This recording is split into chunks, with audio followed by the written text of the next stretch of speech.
into games like this, so I would almost guarantee you that people that are dropping there, they know what a play there. The tack shotgun, green tack, a pair of shots there secures the first elimination for Rex, but he's not done yet. He's got the remainder of a 1v1 here. He's at 54 HP. That tack comes in big and gets wheels for the double. Wow, that last crit right there saves him, as Rex was one bullet away from getting dropped early on, but now 2 elims. And remember, we've got to stress the points, how it all works. If you get 3 elims, you earn yourself a point. 3 to 4. 5 to 6 elims is 2 points. 7 plus elims is 3. If you place in the top 10, you earn 1 point. If you get second or third, you get 2. And if you earn the victory royale, it's a +3. Godvat on your screen. He just earned himself an elimination. You saw Hysteria actually nearby with full HP, but now it looks like we're heading out over to Retail Row, where multiple players are stacking on up with some big engagements about to begin. So Kairos in the southwest corner of Retail. This is a pretty common drop. If you're looking to push into Retail because you see a number of players move in there, these 2 houses out here are a good spot to hit. There's a lot of brick. There are a ton of just stray trees you can pick up, and I believe 3 chest spawns, 2 or 3 chest spawns in those 2 buildings. And if nobody else goes, there's confident ammo. But right here, the third partying on Frankie, TK. For people at home, explain the term third partying for someone maybe tuning in for the first time tonight. So 2 players are in a 1v1 situation. Maybe they're build battling. Maybe like you saw there, they're in kind of a medium range fight where they've both built mini bases just to establish some layers between the opponents. And a third player enters the engagement from kind of a side angle, almost an angle that isn't going to get seen initially. They take shots at just the right time to try and secure one of the eliminations, which is exactly what you saw Sakairos do here, but he's got to box himself in because his opponent has the top-down advantage. Those pyramids to block ramp pushes courage are super important, especially the timing. You can catch people almost inside. Now, that edit, do you want to talk about how dirty that edit was? That was a nice little play there. He moved and began to run to the opposite side of the ramp and then rotated it and then drop him on that opposite side. He's trying to break down his top structure because he's out of materials. Does tag his opponent once there, continuing to use that pickaxe, and he's realizing no mats. He's got to try to drop his opponent down to his level. Will it work? There it is. Can't quite hit a shot there as he is blocked yet again. The fadeaway won't have an opportunity there. Just continuing to use this pickaxe. Now he's got him on his level. This is his chance. Sakairos can't get it. Loses track of Pupper in the middle of all the building. As Pupper gets the elim. Back and tilted. Joker Untamed pushing on his opponent right now. Lifts a shotgun shot, but gets lavish with a follow-up. And you saw there, he ended with 1 HP. You saw it going down to the bottom. Just, again, show off just how much I know about Fortnite. You actually can't get weaker than having just 1 HP. That's the lowest amount of health you can have. Jack, you're not wrong. There you go. Not wrong. You're welcome. That's why I paid. Established in the UI building. Back over here to set the destroys. Kev is at the sports complex to the west of Tilted, but he's not alone there. Jalakias is hiding underneath, and they're going to do a little bit of creeping. The audio cues, super important. Even editing, speedy edits as he's trying to get up above. He could have just built 1 ramp, but instead double edits on the way through. Look at this zone. A lot of players, hopefully they're seeing this. They have 2 minutes and 52 seconds to start making a push because this zone is way west side. Snobby, greasy, tilted, even pleasant and maybe haunted with shifty shafts in there. This is centered on literally who we're watching right now. They're smack dab in the middle. I'm actually really surprised to see him going for so many hand cannon shots. Does get tagged up quite a little bit. Yeah, that was maybe hoping you get a quick little 1 shot there. Won't work out. Especially with materials that he's sitting on right now. Probably would have been safer to go for some like a ramp wall and then just crouch and stand up and peek and take a shot and re-crouch to hide behind. Just an update for everybody. Pupper and Rex both currently have 2 eliminations, but nobody has more than that, which means nobody's got a point yet. 3 is the bottom end for that. Here's a replay near Haunted Hills. Diabolic. This is Christo. When you got that much HP, you think you're going to basically win any engagement you're in, especially when your opponent has just about 100 to use. The zone closing on in. We mentioned just how far west this zone is. Going to force everyone on the east side of the map, from Retail, Tomato Temple, Risky Reels, Paradise Palms, Salty Springs, to make some moves west. And when you've got that river in the middle, there's a lot of gatekeeping opportunity here, Dr. Lupo, to be able to kind of shoot down on your opponents and maybe pick up some free elims. Now, information just for people watching home, all of the Cloud9 players that didn't qualify yesterday are in this today, which means the entire roster could still end up in the grand finals tomorrow. Yeah. Speaking of big teams too, Liquid Champ, I saw the feed a moment ago, got his first elimination. Misfits taking out 42. Which is too bad. I believe he was at 2 eliminations, one elim away from a point, but got cut early. We're still 60+ remaining, so there's no points for 42 MTU just yet. Kev trying to take shots. Gosh, he's just praying that hand cannon hits. He's been relying. I don't blame him. The thing hits like a bus. Oh, if you're I mean, within. one shot's not the case in this scenario. Kev's just going to go for this one, though. At some point, you think he's using a lot for this fight. When will this engagement finally come to a close? They're one level away from each other. Kev still hunting, still hoping it can work out. You see bouncing up and down, trying to look for the best area to engage from. Only 90 mats, and these are these early game fights that some of the top players talk about. Not having the chance to farm, not having the chance to loot. Basically, there's nothing left to his name. There's the elim finally. But on the rotation. I was almost expecting at some point, if he pinpointed his location with audio, to drop off the top, maybe suffer a little bit of fall damage, but catches opponent off guard with an immediate shotgun shot. And look at that. The second the elim comes in, just starts hitting whatever materials there are. Here's Rio. Sentinel already has 2 players in the grand finals as well. This would put him at 3 if Rio does extremely well today. And it looks like he's got the determination for it. Kyle 182 going down. Puts him at an elimination. And here's Chap. 1 elim to his name to this point. Absolute beast in Fortnite from everything I've seen from competing against him here. Just does get tagged on up, so only 87 HP. Look at his materials already, though. And that's what Liquid are best at. And I'm wondering, oh my gosh, what can you buy with... I was wondering what you could buy with those slurp juices there. Sure, we'll see here in a second. Machine. This is his first elimination earlier. Those shotgun shots, the accuracy, even from up top on Bearded Derp down below. That's what I was wondering. Yeah. So he actually does purchase a slurp for wood.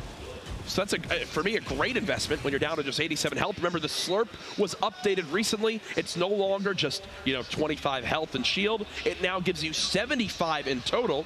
Starts with your HP. So they're at 87 health. He'll wind up getting 13 HP, and then the rest of that 75 winds up going in to his shield, so he'll finish with about 62 shield there as well. Now, Courage, I'm going to try and think off the top of my head. I believe it's maybe it's like a 4x4 or 5x4 base, number of squares that this building takes up. Nick Merckx has not left that building yet. He hasn't left that 20 square area. And that was Chap who actually just ran right past him. What an engagement that would have been if it was Chap versus Nick. But here you go, Chap in the build engagement now, trying to stay above his opponent. He actually ended up in the same box and had to fall out to save himself. He's going to drop down.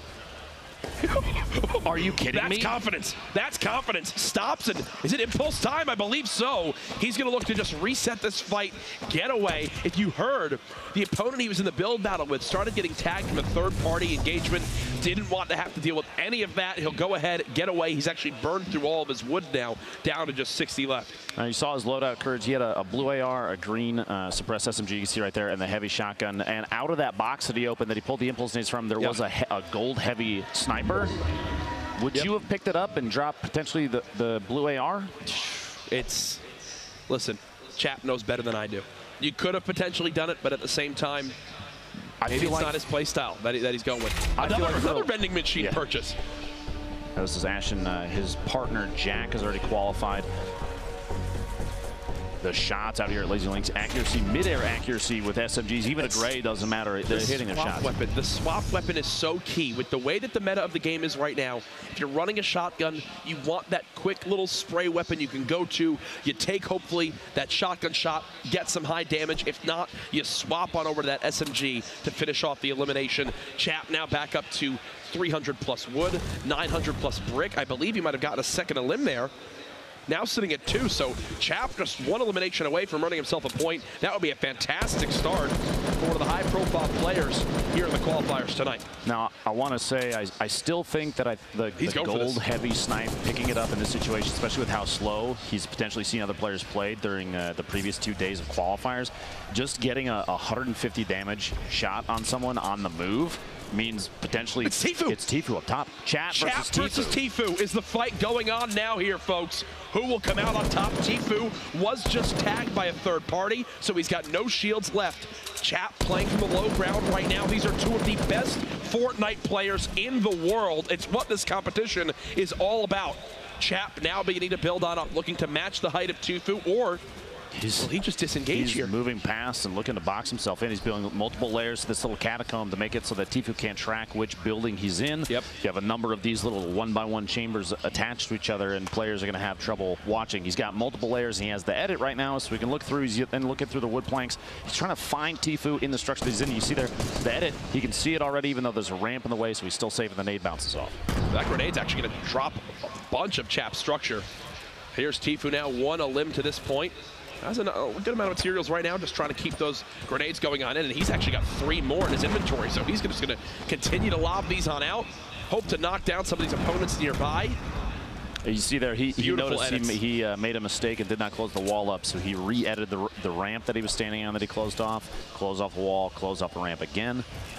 Try to keep the layers between you and an opponent, because you don't know, Chat might have explosives as well. He could pre-fire a rocket and then laser down the single wall that might be separating him. So that's a smart play from TFUE to close his own builds off. And now he's beginning to move early because this next zone was revealed. He knows he's got to move a little bit closer towards Snobby Shores. This is so far west. This is the furthest west zone you could possibly have at this point, folks. So everyone continuing to move in this direction. You see Chap disengaged. You've also got Tenpo on your screen. Nick Merckx is still alive. He needs one more elim for a point. Here's his opportunity here. Will Nick Merckx get on the board early on? One of the top console players in the world, one of the biggest names out there, and he's got 2 players below him, both without shields, but even for Nick, he's quite low on HP himself.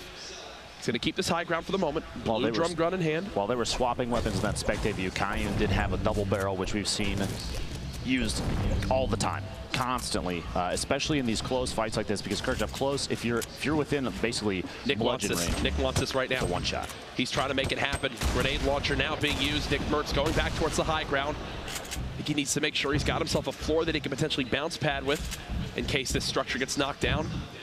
He knows there's someone just 1 tier below. Again, folks, if he gets a 3rd elim right here, he will earn himself a point, and 1 point has been enough for multiple players to qualify in the previous nights. Kayun is so weak, but Nick doesn't know. He's going to try to peek on out. Is this his chance? No! The wall blocks the shot. And he's still got a player close to him who's got a ton of health. High amount of hit points. The zone is here. This is kind of an all-in. This is an all-in from Nick. I think he's going to bounce pad. He's going for it all, folks. It's going to get dramatic here towards these moments. No! He got caught out, pinched between 2 players, the one underneath him and Kayun, who has and look at how weak he 26. 26 health. Would have taken 1 shot. Rio, as we were watching earlier, he's at 2 eliminations as well. By the way, Flower, a fellow Rogue member, did hit 4 eliminations, which means he has 1 point already. And Kayun, who just eliminated Nick, that was his 3rd elim, so he will be on the board as well. Energy General has 3 eliminations. Rec has 3 eliminations. Misfits. Misfits GG. Gyre from Misfits has 3 eliminations. So there's only 5 players out of this with 1 elim at this point. You see on your screen right there, and 3 of those are already eliminated. So we have 2 left that have 1 point right now. Yep. A lot of 2s on the board that have already been eliminated, and 4 players right there. You saw Godvet, Diabolic, Rio, and Chap are sitting on 2 right now. And this is something we've seen a lot from players, running just 2 weapons, maybe a drum gun and a shotgun, and keeping a high amount of heals. That's what Rio's doing right now. This was General. Found 1 right here. Hello, my friend. And there's his first. Sniffed out a 2nd here nearby. Yeah, there it was. Boom. That was how Flower was eliminated. Jack, I don't think it's tough to sniff out the grenade explosions there. And you saw actually a swap from the, you tend to favor the heavy shotgun, but he immediately picked up the double barrel. Now I might be running the double barrel of how players are they're definitely showing how powerful a weapon like that can be in competitive gameplay like this, that the top 10 means a point, and players are going to play slow. They're going to stack on top of each other and get very close. So right now you're seeing Kayun, who still has found 0 heals in the last 5 to 7 minutes. What is the thought process right now with this little amount of HP? I think catching a player rotating is extremely important. You see, he probably won't make too many moves until he knows that maybe potential targets or opponents are already engaged with someone else. He's going to wait to strike. If you move too early, you're going to be the one that gets caught off guard. You're going to be the one that people have their eyes on. You also don't want to engage anybody. You only have 26 HP. So the second that you're essentially sending up a signal flare to say, hey, I'm here, please shoot at me. It's Vape Jesus now in the build battle with Dat Muffins. Muffins one elimination away from a point as well. You're going to hear us stress that a lot tonight, folks, because again, 1 point from our last couple of nights of qualifiers was enough to get our 33rd, our last qualified person in. As Muffins just edits the window, gonna peek on out, see what he can spot, maybe get a free tag here with that first shot accuracy. He's got the double barrel, he's got 2 med kits, he's got minis, but here's the one thing he's really missing, Ben, materials, down to just 70 in total that he can build with. Now, for people that you won't be able to see this just yet, but right now, the white circle, the next safe zone where everybody's gonna have to move in 2 seconds, 2/3 of the players are already in there. Yep. Only 7 are remaining outside of the safe zone, so there's not a whole lot of movement that has to come in. Looks like Snobby Shores was established by what was left of the player base for this game very early. You're gonna see a lot of people like TFUE, very good at it. I think Nick Merckx called this a spaceship at one point, building these bases up high to get a top-down view on people. Look at these edits, too. And this is a very TFUE-esque type play style right here, Ben. It's like, you know what? I'm gonna survive until the end, go for a victory royale. He's not someone that's gonna be dropping 12 limbs. He'll finish the game with whatever he needs to get a point on the board. Here's Colton, who won Heat 1 earlier on. A great use of the frag grenade there to pick up the elim. The timing to blow up the built materials and then immediately just shoot in as he sees his opponent move. That kind of timing is key. That's forethought. Yep. Now, as this game continues to move on, remember, top 10 earn a point. We're at 19 players remaining right now. Everyone in the lobby thinking, hey, I see you survive a little bit longer to get a free point on the board. This is a third-party opportunity, and then some. You got 2 players literally mixing it up on top of each other, and Crunch has the LMG just spraying to see if he could land any shot. That LMG not super accurate from There's 2 players in this. And there's one. Eliminates one. Crunch, I think he wants to follow this up right now. 2 eliminations that put him 1 point, 1 elimination away from a point. Just bombing rockets, and he's blown through those explosive rounds very quick. The rocket ammo, which typically you see held onto until late, but right now he's so focused on getting this elimination that it doesn't matter. I think he goes for this now. He got tags on him. There's no more shield. Tags. He knows this player is under 100 health, and it's time now for Crunch to go for this. He's getting third party yet again. He's got a ton of materials. I mean, look at this: 900 plus wood, 800 plus metal. But he wants this elim right now, trying to make sure his opponent can't pop any minis to heal themselves. It's horrified just below him. 18 players left. Remember, top 10 earn a point. The edits are so fast. It looks like there might be a couple stumbles as he's trying to take a corner out, or just the top line of 3 on a wall, and it's maybe getting a little flustered in there because he knows he's got somebody else watching him in this engagement. He wants to secure the elimination on someone, like you said, he knows he's weak already, so if somebody beats him to it, that misses out on that elim and potentially puts himself in a bad position against whoever's watching. Well, Crunch just still bouncing around, going for these quick edits, looking through these walls, knows there's someone just below. Here comes the zone. People gonna have to move. There's Sean pushing forward. Tempo still alive with max HP. Colton, who we've been talking a lot about so far today, gone, playing the high ground. The position in the next zone is potentially going to start scraping a few players off, not too many. It's on the side of the hill. Yep. You hear the traps going down just to prevent people from kind of infesting the structure that has already been built.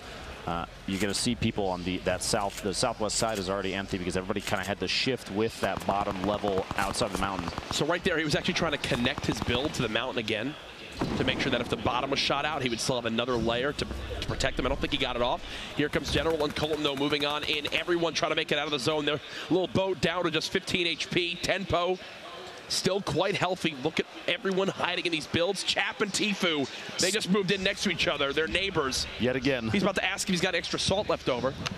It's a recipe tonight. Chap's looking for a 30 limit. Might end up being TFUE. We'll have to see here in a minute. But the next circle is going to force everybody to move. You see the mini map on your top right. Everybody's going to go southwest. Plus, it's very uphill. That's the thing. It's also uphill on this mountain. And whenever we see these zones on these mountains, Lupo, many people typically drop. This is going to be one where I predict we don't know our top 10. Like, we're still at 18 people. It's been 2 minutes and 42 seconds since the last time someone was eliminated. But I can promise you, the Storm is about to take matters into its own hands and have people get dropped left and right. A stat that really highlights how top-down, how close combat engaged. Like that shot right there, Chaos Gone gets the elimination with a shotgun as his opponent pushes up. But the longest range elimination thus far this game is 123 meters. Yeah, and there you go. Storm just drops someone. Colton and Base Soldier each get a limb. Colton then dropped to the zone. Here comes the builds from everybody. TFUE still in this one. 12 players remaining. Top 10 earn a point. Will TFUE strike with a point early on here? You've got to think he's probably chasing Chap up this mountain as he's trying to keep on his level. One player close. TFUE going for the engagement. Won't find it yet. It's Chap taking down TFUE, and you see the smile there as he looks over, and Chap's not done yet. He gets a second elim there, putting him at 4. My goodness, Chap showing up big here in game 1. The next circle is going to be even worse. Chap getting dropped down to fall. He only has 30 left. He's got to box himself in and take every second. The second he has an opportunity to heal Courage, he's got to go for it, because the fall damage combined with people taking shots from all over the place and just kind of how they look like little beehives attached to the side of this mountain. Yep. Now the next rotation won't be as risky. And here you go. This is Chap from just a moment ago. This is the bait. He saw it coming. That was switch. That was TFUE getting eliminated in 11th, which means he doesn't get the point. That was him with 2. He had what, 2 elims and was in 11th. So if TFUE eliminates Chap there, he gets 2 points and arguably guarantees himself a spot tomorrow. Heartbreaking for FaZe TFUE fans out there. He's got 3 more rounds though. Jack, it's not over yet. 6 players left. Chap, you're watching here with 4 eliminations of his own. 1 more gets him to 2 points. He's got no mats. He's got to go for this. There's one. Hello, Chap! Are you kidding me? Chap! Can this man be stopped? 6 elims now. Top 3. There's another point as well. Now Tempo, one of his opponents above him, well known for being exceptional at this game. You're gonna have to watch out for this little 1v1 here, especially. I mean, Chap only has 2 builds. You hear the C4 going out too. Here comes the structure coming down. He's gonna have to stay on his toes. Watch for the edits you see above him. Now might be the time. If he's going for another third party, he's going to take shots. He's going to try and see if he can get a drop right there. Go for the shotty shot. He's going to try and drop the surface out. He has enough ammunition, Courage, to do anything that he can to get him to fall down on top of him. Only 75 HP, though. He does have 2 traps left. He's got to break through manually to get to this point. The edit! Tempo says, hello, my friend Chap. It's time to take a break for game 2. OT Divine versus Tempo. Divine has 0 elims. You saw Tempo just eliminate Chap. The shot's coming down range. He's out of builds, and he wanted to drop down, but then the trap went off, and he's got to wait. Whoa, I can't do that yet. Trying to spray on in. 2 players left. It all comes down to this. Tempo drops Divine to just 17 HP. There's the elim, and there's the win. Tempo, congratulations. 4 eliminations, the victory royale. A monster game 1 from him. Now, a number of times, even the last 2 days, we saw Tempo come into these qualifiers, and maybe the thought was take a different approach. You can even see here just some quality replacements. Look at the builds he still had left. 700 wood. Kitted to the teeth. Wow. Congratulations, Tempo. In that victory royale, you see all smiles on his face. He knows just how big that is. So what, he got 4, I believe 4 elims? 4 elims and a victory royale, so a point from that. That's 4 points. 4. I mean, at this point, Tempo. I'll see you on Monday. I mean, we'll I'm see just going to say it. Yeah. And again, victory royales are also the top tiebreaker as well. So somehow, if 33 players all have 3 points, you'd think Tempo would be right towards the top of that, or 4 points, sorry, would be right towards the top of that. What a monster way to start day number 1. This place is packed right now, live in PAX West. Again, if you have a badge, come on in. If this is what it's like tomorrow for the $1.5 million day, this crowd's getting into it, and I love it. Having such a blast. That was just game 1 of 4 we have tonight. We've got all sorts of replays from that ridiculous game 1. Here's General from NRG. I mean, what a way to kick off day 3 of these qualifiers. Absolutely. We saw both top-tier play and some very close finishes from a number of players that we've had our eyes on for a while. People that we've been anticipating, players like TFUE playing in this event every day thus far. Flower going down. General is just attention to position. The timing on dropping in and hitting the shots at just the right time. It's wonderful to see players so aware of their surroundings. Look at this shot, too. The edit out takes Pacifist down. And sits on multiple eliminations just from this one engagement at the sports complex. And you also mentioned So many big names. You saw the battles that went down. I mean, Liquid Chap versus TFUE is kind of anything you could ever ask for as a competitive Fortnite fan. And speaking of Chap, we'll see some of his moments here. It all began back in the sports complex just outside Tilted. Went for those early game engagements. This was that second one we missed that got him all. Look at all these materials he winds up picking up. Puts him all the way towards 900 brick, but this was everything. Versus TFUE. If he dies here, he gets 0 points. Instead, gets that elim, earns himself 2 points alone with that elim, follows up with another as well. That means that elimination on TFUE from Chap was literally, they were at the same place. Yeah, they were both 11 remaining, both only 2 elims. Then he just drops on down and says, you know what, I feel like chasing more. And even at the end here, where I thought he was going to play this low ground and hope people drop down towards him, he just kind of goes for it all. Starts breaking into the builds, starts pushing towards him. Tempo with the quick edit did kind of shut him down. But you have to give it to him, though. Yeah. The knowledge to know exactly when to push when other opponents are shooting at each other. It's listening. They hear the cues of shield dropping off. They hear the cues of players moving, even bandaging. That's the right time to push, and he's on top of his game every time it comes to that. Works out for him there. Tempo eliminates Chap at the end and then goes on to secure that victory royale. We'll watch that one more time, too. Here's the top-down look. Tempo had so much health. He had maxed wood here. Literally, the other 2 players had 0 mats. And you see, even with that drum gun spam, he was more than fine with waiting it on out. Times it to where he knows the drum gun is about to be out of ammo. Doesn't spam another wall. Instead, the second his opponent runs out of ammo, that wall breaks, and then he just takes the free shotgun shot. Textbook stuff from Tempo. He had just removed shield, too, so you had multiple signals to say now's the time to push, try and get the vine and get the win, and he did. Did just that. So 4-point game from him. Already starting to see some of these big names come out early on of our 4 games tonight. I mean, we're going to get ready for game number 2 in a moment, but we've got actually the standings all ready to take a look at. Let's see where people stack up. You got to think Tempo's at the top there, and yes, he exactly is. But because of that tiebreaker, him and Chap both have 4, but he got the victory royale, putting him just above. Now you see Liquid Chap 6 elims, 4 points. Jumpman with 3 eliminations and 2 points. But look at this, OT Divine, 0 eliminations. He played the slow game, methodical, waiting, because he knew that, I mean, you get to second or third, that's 2 points. You don't have to take anybody out. There's all sorts of win conditions. Oh, TFUE with 0 points, but at the top because of his placement alongside the elims he had, could not be closer to having 2 points. Either way, still finding himself in the top 33 at this moment. There's a look again at all the players ready to hop on, and the battle bus should be taken off here very, very soon. So intense. These live environments, completely different from playing to the comfort of your own home, Ben. Now, I've got to reiterate, I know I've done it the previous 2 days. I got to do it again. These guys are all these players they're in a different building from us, which means they can't hear a single thing that we're saying. There's no outside noise. It's very quiet in there, so they have the ability to concentrate. They can hear everything, and it's the environment over there is, I mean, it's top tier. Granted, some of these players, they're not necessarily, it's not the gear they're used to using, but I'm going to be honest with you. We've seen some of these players put on a good show, and let's see them do it again, Courage. Game number 2. Game 2. The final day for qualifiers, trying to get in on a Monday, $1.5 million. And Jack, where are they dropping? Where are we dropping? Well, we're following Tempo. We have to off that performance in game 1. Looks like he's heading right back towards Snobby, and that's where he landed last game at the perfect zone. So he's like, hey, let's hopefully have it work out that way again.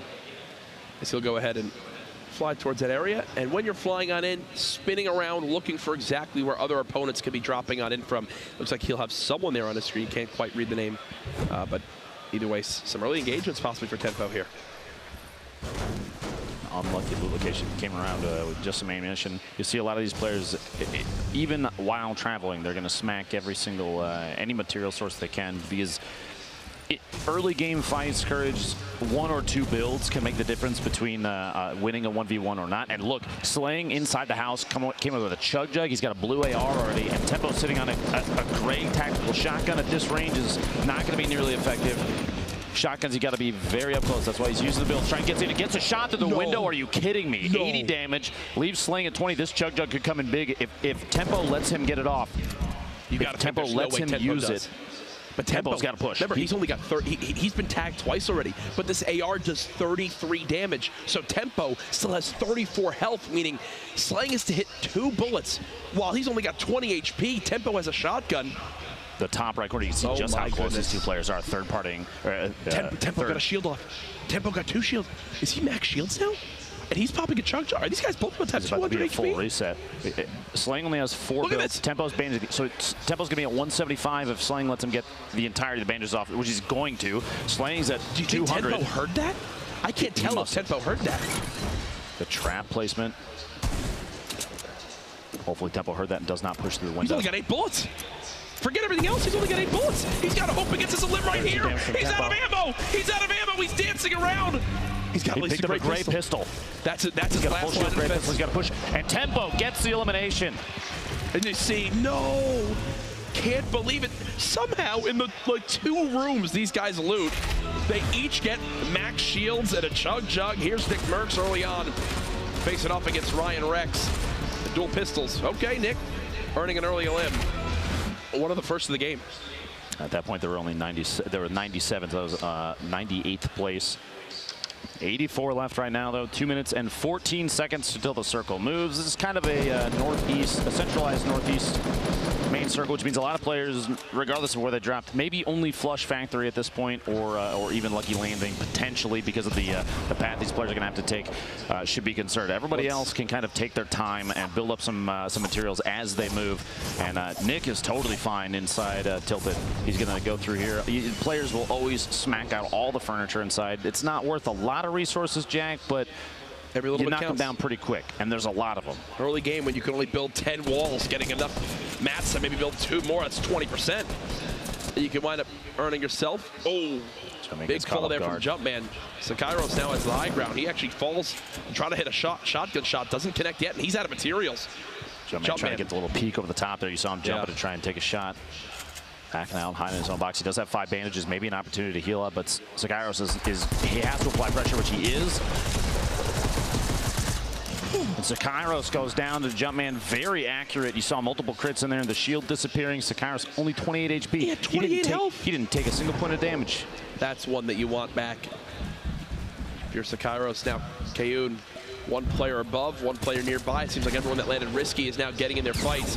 This big shield could make all the difference. There you go. Wants a third party this engagement.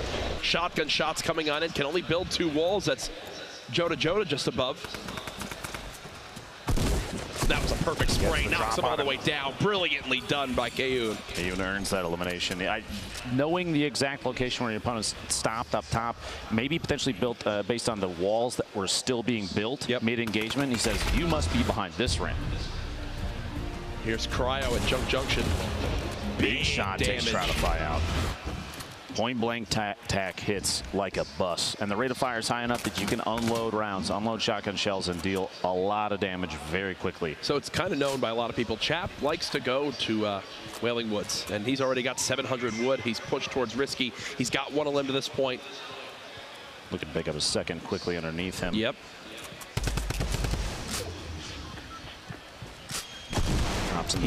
He hears the double barrel. Now that it's been shot once, I think this is Chap's green light to go for this.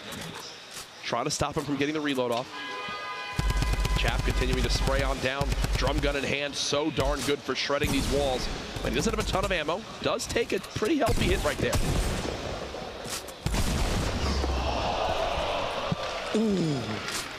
TFUE picking up his second elimination. Ooh, you heard the reaction from everybody here. The double barrel, when you are that close and it does that pure like 160 damage. Yeah, that's why it's now the new meta of shotguns to use in competitive Fortnite. You saw right there that golden double barrel, even at kind of moderate range for a shotgun like that, the spread is very high and the damage drop off happens quickly. Over 100 damage while jumping over the top of his opponent. A quick 2-shot. And this is TFUE out in the little Wild West, the set of Pueblos out here. He's trying to hunt down a player underneath him. Compact SMG, a shotgun, an AR, and a hunting rifle. Stalking his opponent. Now he has tons of materials at this point.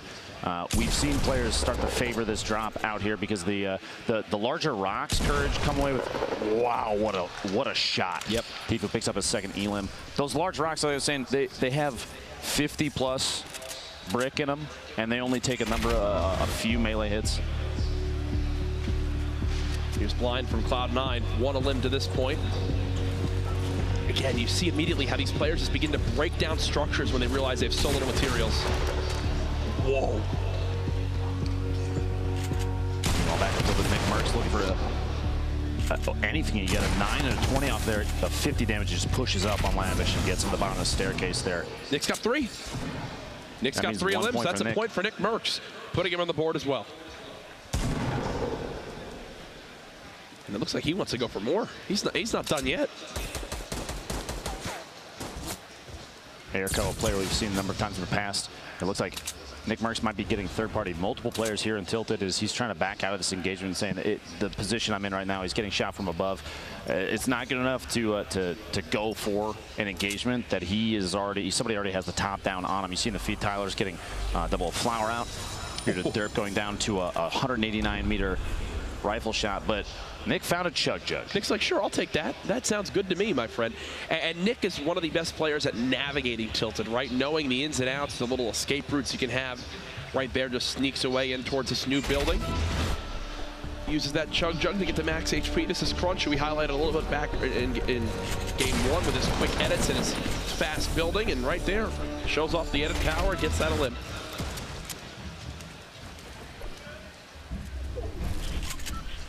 Kevin Crunch both west side of Loot Lake, but they're not alone here. Tempo a little ways away between Tilted and their current location at these factories on the west side of Tilted. We might see a third party from him if he hears the engagement. They are in they're close to the edge of the zone though. Courage, they have a minute and 44 seconds before they have to move, but just so people are aware, there are still 2 players outside of the zone coming from Pleasant Park and Shifty Shafts, so we might see some drops to the Storm and the feed here. But Kevin Crunch looking for each other. Meanwhile, C9 Blind, Salty Springs locks himself in. He's listening, and the turbo build's going to protect the wall. He just has to hold down left mouse click while his opponent's trying to smack it out. He still owns it, so he can edit his way out, and he's gonna use that to his advantage. A lot of the structure, I believe, is still his, so he can edit these. But his opponent, like we've seen a number of times, they're gonna smack him out. They're gonna use a pickaxe, replace it, so they take control of the wall. They decide when the hole is open. Should be a cleanup. You think 162. 162. Okay, well, now that he knows that this player's got under 40 HP, he just wants this, and that's what you talk about with him owning a lot of these walls. He can edit through, edit through. Here's another engagement. Can he clean up the limb? There it is. That was NRG Kasid who gets cut down. Blind's got to feel good about that, especially after last round. I love seeing these players improve on their own gameplay, but Double of Flowers stuck inside the house, already super low HP, walks in on Flowers, trying to use turbo build to keep his opponent out, but it wasn't fast enough, and he had already been through the wall location, gets a shot off, a very easy elimination just because of the low HP of Flower already. You'll see, whenever anyone's in this scenario, they never sit still. Even right now, Pupper, yeah, he'd love to just sit still and kind of take his hands off the keyboard, but you never know if there's a sniper aiming in at you. Always strafing, always making sure he's not an easy target. We'll take a couple pop shots, and you hear that? Speaking you literally hear that? The reason whoever just shot that sniper, thank you for making my point. Giving credibility to Courage just by a single sniper shot. When you're playing in these games, even at home, in any match, you always have to think with the mindset that there's a sniper watching me. Even if there's not, always think that there could be. Because again, those third-party opportunities, someone's hunting, someone's watching at all times. Colton, the winner from our first heat, goes down to Jumpman's tack shotgun. My apologies, double barrel up close there, and Jumpman's going to top off. Very edge of retail, very edge of the safe zone. Yeah, 3 eliminations. That's a point. He doesn't have to move very far. 47th Architect. You think he's in a great spot here, but he is quite low on AR ammo. And the zone's moving. Yep. He has to decide whether it's time to engage, which it looks like his opponent says it is, and Frankie gets the elim. His 47th trying to move out. And that's actually Frankie's 3rd elimination. That's a single point for him, which already puts him in a fantastic spot. His loadout is actually exceptional right now, too. 2 full shields. He had a bolt action. But he's got so little HP in the zone. That's the thing. He's got to move. He still has a minute. The zone still has a minute to push. So he's got to run so far. There's people nearby. Nick's got someone just above. I think he'll break down wheels here any second. This could be another elimination for Nick Merckx, which would put him at 4. And he still has a campfire to use, so even though he's in the zone, still in an okay position. Trying to match the building of Wheels. They're on the same level now. Nick trying to swap to that shotgun. There's the elimination. Shot on Wheels. Nick Merckx hasn't been stopped yet, folks. He's got a med kit too. He's in a great spot to keep on moving with the zone. He's actually, looking at the map, he's relatively far out. He has quite a ways to go. He's still all the way across Dusty. Hopefully there's more than one med kit there, or maybe he has a launch pad, because otherwise he's in a tough spot. Yeah, he most certainly is. Pupper. Now remember, when this zone closes, it's going to start hitting even harder. Is this the second? Is this the second? Yeah. This player's now trying to med kit to stay alive here. Pupper getting chunked on down. He's got to stop and use this med kit. It's hitting for two. Cut off. This means it's a 1v1 fight, and he doesn't have any eliminations left. So no matter the outcome, no points. Both of them drop. Melo goes down as well. You see all their loot sliding down the ramp. The Storm is quite good at getting eliminations, and you see it there over towards Hysteria. Just took down Yo-Yo. Keep it up. That's his first elimination of the game. Now, this is actually Hysteria's third time through the qualifiers. He played through all the heats before this and has done very well in those, but each qualifier he's gotten very close. I remember overhearing he got to 11th place multiple matches, I believe, yesterday, which is just one spot short of getting even just a single point, which could have put him in on Monday. This is where the little huts begin to get built. The one-by-ones, the little bases to hide on in. Over to Cristo.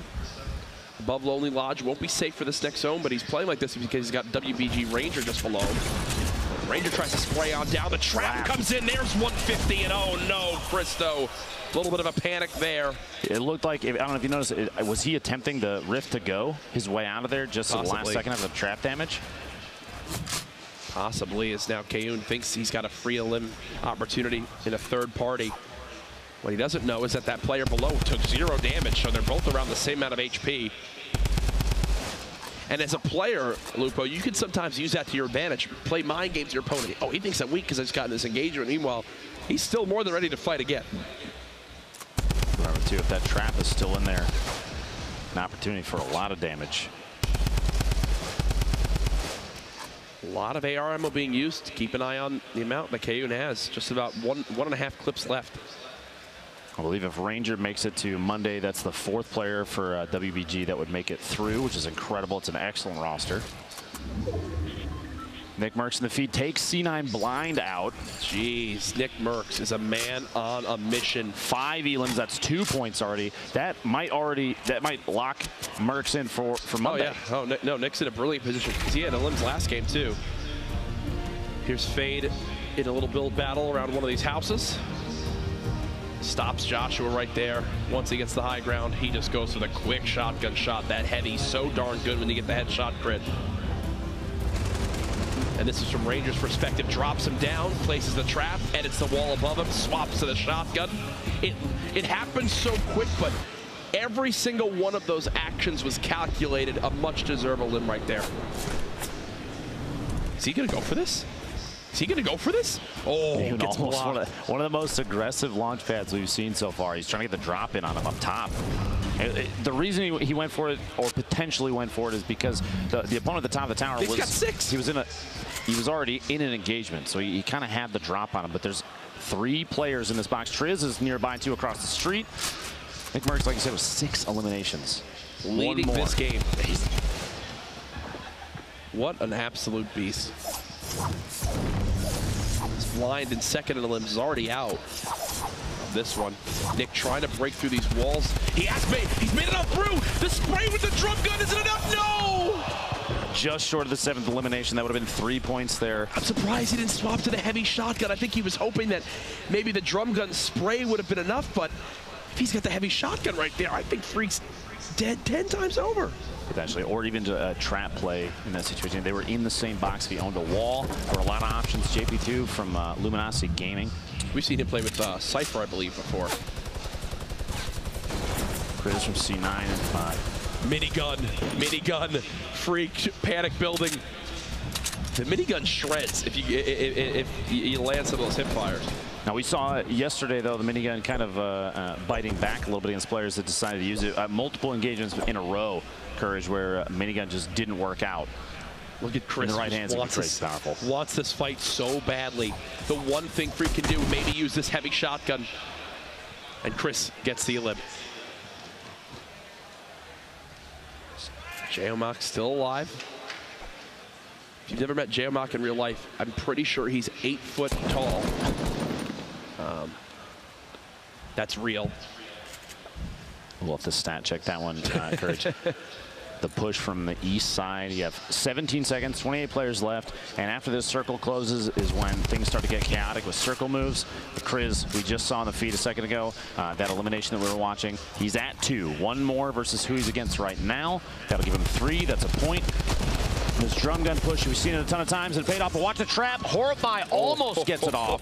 And Chris falls down below, just barely dodging.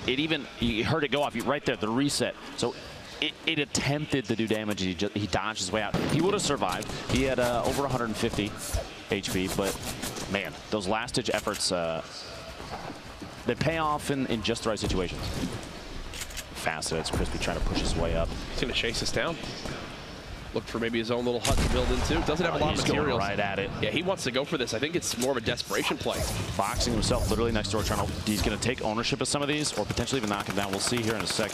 He's decided to layer himself up. He knows that Tyler's above him, is getting shot from a third party, and there's a number of players around him. So he says, "I'm not going to expose myself too much right now. You guys fight it out. I'll wait to see if I can pop out." He only has very little materials left. But Tifu in the feed, you saw there, just got an elimination on Rex. The fight here, Crispy deciding it might be time to make a move. Relocating, trying to build up all these layers, as many as you can. He's going to push up. He's out of materials, though. 7 wood, 7 brick. Oh, no. And an interesting edit. The corners there kind of create that little diagonal bridge with the walls, but it's enough that you can sneak down the edge.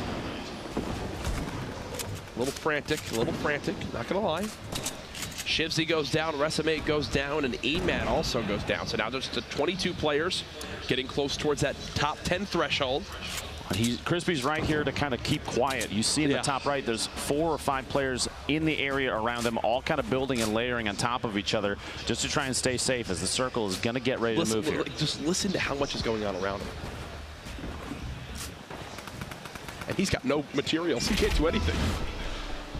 It's Kayun's 3rd elimination.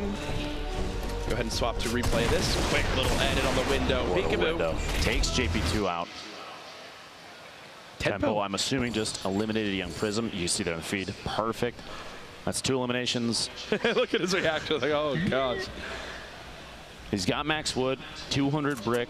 He's in a decent position because right now, you see that this mountain that's next to him, that's natural cover that he can use. He can push up the left side of the map once the circle starts to move. Tifu over here, 3 eliminations. That's 1 point. So he's in a better position than it was even last game. I'm going to say right now, for the big names that we've seen participate, this has been some of the best performances so far, right? Oh, yeah. Where, like, Nick Merckx, TFUE, all putting out a good show. TFUE, Nick Merckx, already, Tempo, already with points on the board. Sitting in great positions to qualify for tomorrow. Again, I have to stress it, folks. We've had qualifiers all this week. It's to earn positions for tomorrow's $1.5 million grand final. It's a holiday. Tune on in. Tell everyone to be there. If you're live in the venue, you will want to be here to secure a spot here early on tomorrow. Do not miss this live in person. This crowd's going to get nuts. And TFUE doing something you said even before. This is a pretty common tactic. He's very good at waiting, pacing his timing. He's going to try and drop the structure that his opponent was using to push in, but it wasn't enough. Multiple layers on that from these top tier builders, so they can. He still even got in TFUE, who's under his opponent's underneath him now. And he's got to wait. The rock's coming in. A time bounce pad to fly away, try and get out, and this is what we were seeing earlier. Crispy's down at the bottom of that catacomb of structure. Chris getting the elimination in the feed there on Nikiski, I believe is the name. This is TFUE and Tempo. Right on top of each other, literally Teammates. a box away. Not this, though. Not here when it's all solos. TFUE using the bounce pad, trying to soar forward. Thankfully for him, none of those drum gun bullets connect. He's made it to the closest spot to this next zone. Sign of a great player, making sure positioning for the next move. Now getting sprayed again. I just realized, Lupo, look at his materials. I mean, this is bad. 10 builds left. I believe that's why you saw he built up that layer in front of him, but didn't cap the top off. Plus, he started to get shot from above. He kind of waited. He knew he had to time the builds correctly, because if he had spent all his material earlier, that means that his opponent shooting from above could have potentially busted through and taken shots on him, maybe even eliminated him. You see there, he actually flew early. He made it into the zone, TFUE, but this is where things get crazy. Courage. Everybody's moving at the same time. 4 eliminations for Kriz here. 1 more gets him a second point, plus there's 16 left. 6 more players go down. That's another point for anybody left remaining. Kriz has all these shields. Going to get back up to 100 shields. Still 16 players left. Expect a few to begin to drop here. Fade takes down Jayamok. You see Cryo lost to the Storm. Another engagement going down as Crispy's trying to sneak on in. 14 players left. Crispy still has no builds. TFUE eliminates Base Soldier, which will maybe give him materials to hold on to. As Triz, yes, he gets 500 wood. That's a game-changing elim for TFUE. Remember, folks, in Game 1, TFUE died to Chap when he was 1 elim and 1 position away from earning 2 points. Here, he's earned 1 point this game and another elim plus 2 more elims in the total game. Top 10 would get him another. Now, we were watching Crispy a second ago. He was sitting on 7 and 7 for his wood and brick, and you saw he made his way in underneath. He's in the bottom, and he hid next to a tree, but opted not to knock it down because the tree, the setup inside that little catacomb, the builds that are around it, he's totally covered. He can hide in the bottom of the tree, and players that are sneaking by, he might get the drop on him. He might have an opportunity for another elimination rather than knocking the tree down and coming out with maybe 30 wood. There's 3 builds that it would get knocked down so fast it might not matter. Tempo in a fight with Bumboy. There's another elim for him. TFUE just trying to position himself. Already in that next zone. Made it to 11th. This is where he died last time. Not the case here. Tempo gets another. Everybody that's left alive right now does get +1 point. They're all top 10. Kriz coming away with a double in the shotgun. Eliminations of the feed. Crispy then follows up and takes Kriz out with an SMG. And TFUE trying to establish himself up top somewhere safe. He's 6 remaining, 4 eliminations. He needs 1 more for another point. He wants those he wants that loot so bad. He better. He's got 15 builds left total. And he's going to start to use them to try and get up top, opting out of going after those. But the Rockets coming in saying, nope, you got to go back down. Now's the time to try and make a positional decision. He's got to go down. That's exactly what he's going to do. He doesn't want to take too much fall damage. He's going to push in the zone. He's in the bottom fighting now. TFUE gets another one. That's 5 elims. Makes it to top 3. 2 left. All the loot's falling to TFUE. He's trying to drop on down. Can he drop his opponent in time? TFUE spraying out the build. Here he goes. Are you kidding me? TFUE with the win and the pop-off celebration. Dramatics in the final moments there. TFUE, a heartbreaking Game 1, gave him the fuel to turn up there in Game 2. He's dropping. You see TNT Rain trying to get the shot off on the way in. An incredibly long drop, 2 eliminations for him. He did make it to second. That's 2 points still, which is, I mean, that potentially puts him in placement for Monday. Yeah. Right. But TFUE, what a game. He's feeling very good after that. You love to see the emotions there, the pop off. He doesn't have a window to jump out of like he normally does. I almost expected him to try and find one. Right. It's either way. You look at it right there, and we talk so much about materials. Doesn't panic, and it's on down. Players begin to fall because we talk so much about how awkward it is going up mountains. There, oh yeah, they had to go down mountains, and once people started to get shot down, it was loot raining from the sky. It was like a never-ending llama. Now, I think a player like TFUE, he spends a lot of time in playground mode. It's a great way to build. You just drop in, smack some llamas, get a ton of materials, and he practices his builds. He practices his edits and the speed at which he can do them. It definitely shows in a situation like that. He had no materials left. As I was saying, he's building up, and as soon as that rocket happened, as soon as it came out, he saw his structure was going to go down. It was time to edit his way down because if fall damage happened, no matter how much HP you have, 100 is not going to stop you from a drop like that. So editing down, it saved him. He was able to fly down, slide down the hill, get an engagement at the bottom, and you saw so many players were eliminated like that in an instant, and it left them a 1v1 at the bottom. It all dropped quick. It was all TFUE at the end, but there were many players making some highlight plays. Here's some from C9 Kriz. You mentioned the 2 elims we saw in the engagement feed. Here it is again, getting up close and personal with the double barrel to take down Misfits Freak. This is 28 remaining. We saw that. That's the trap attempt from Horrify. It wouldn't have left him at 43, which it would have been a tough situation. Yeah. That's not a lot remaining. It would have been.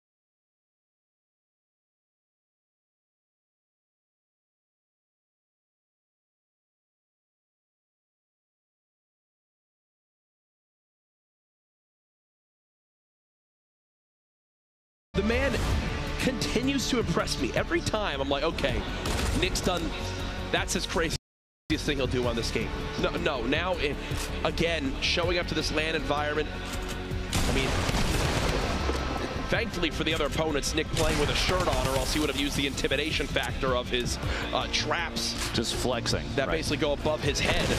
As here it is again from Tilted. You're in Nick Merck's domain. I'm surprised people are even landing here. The number of those engagements within Tilted in which Nick can bait players into situations that he already knows his way around with inside this whip, the shotgun shot right there, that double barrel is vicious up close. Yep. And as I was saying, Nick's ability to bait players into a situation where he knows he has the advantage, that staircase push, the elimination side there, he basically waited for the player to come around the corner and said, now you're on my turf, I have the height advantage, and I've got a shotgun. Oh, I thought that was how he got the 6 elim. Followed it up shortly after. That was against Sean. Pushing Mute Sean there. Now, Nick 1 away from 7 here. I feel like he's mad at himself for this one. For not swapping. He had the double barrel He had the double barrel. With how close they were, Misfits Freak would have gone down very quickly. They were stuck on top of each other. That's the range that a double barrel is just going to crush your opponent if you hit your shot. And there's a look at this packed house we currently have live from PAX West. That's not the last of our replays we'll see. We'll once again take a look at TFUE and how he made it possible to win that game 2. I have to give him a shout out here strictly because game 1 he could not have more of a frustrating end. 11th with 2 elims. If he beats Chap in that one-on-one, he winds up getting 2 points and basically sends himself to Monday right away.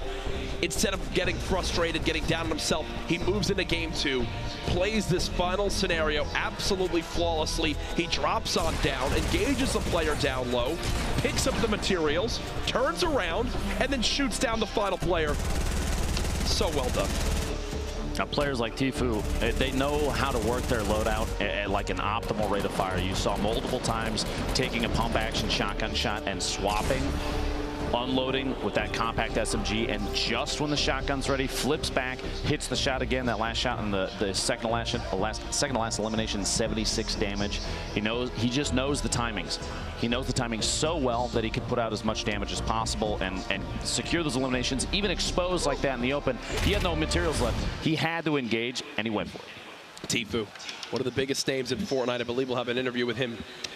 Actually, it's ready now. Zeke has TFUE down on the floor after that impressive Game 2 victory.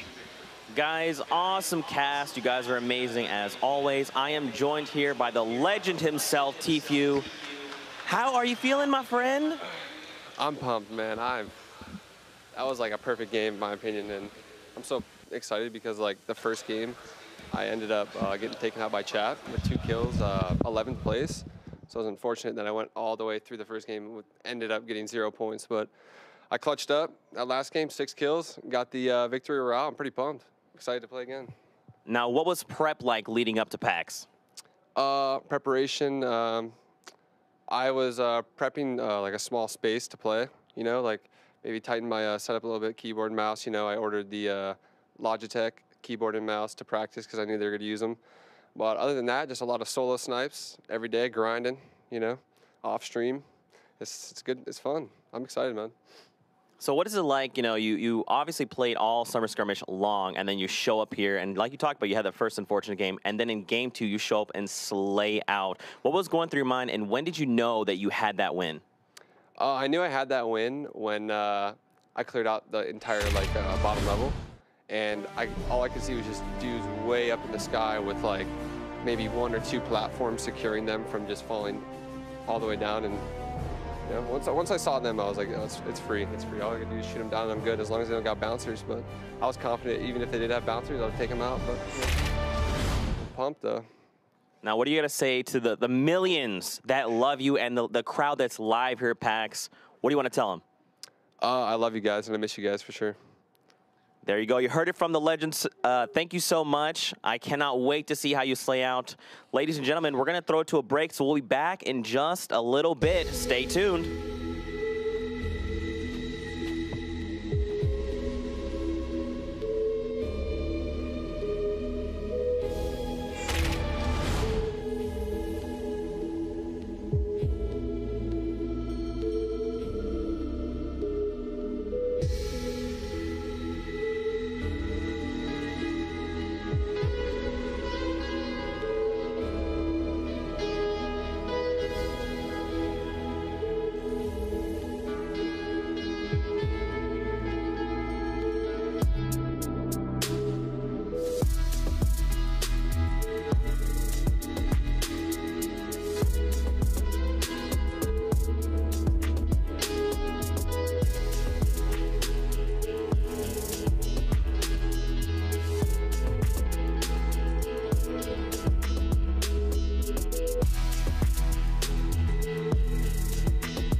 Dramatics so far tonight for night 3 of the qualifier in this packed house.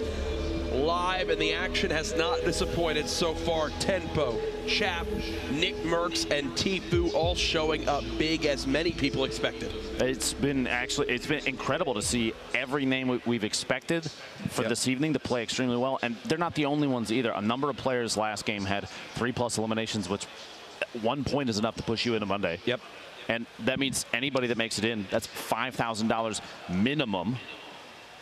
I just want more gameplay, Courage. I just want more gameplay. I've never been more excited. We got to see where we stack up before we get into game number 3. Where are we at in these standings? Let's see. That rhymed. Okay. I'm pretty happy with that. But Tempo, first place spot still, but TFUE, his teammate, right behind him. Liquid Chap right there as well. Nick Merckx in that 7th spot, too. Pretty nuts.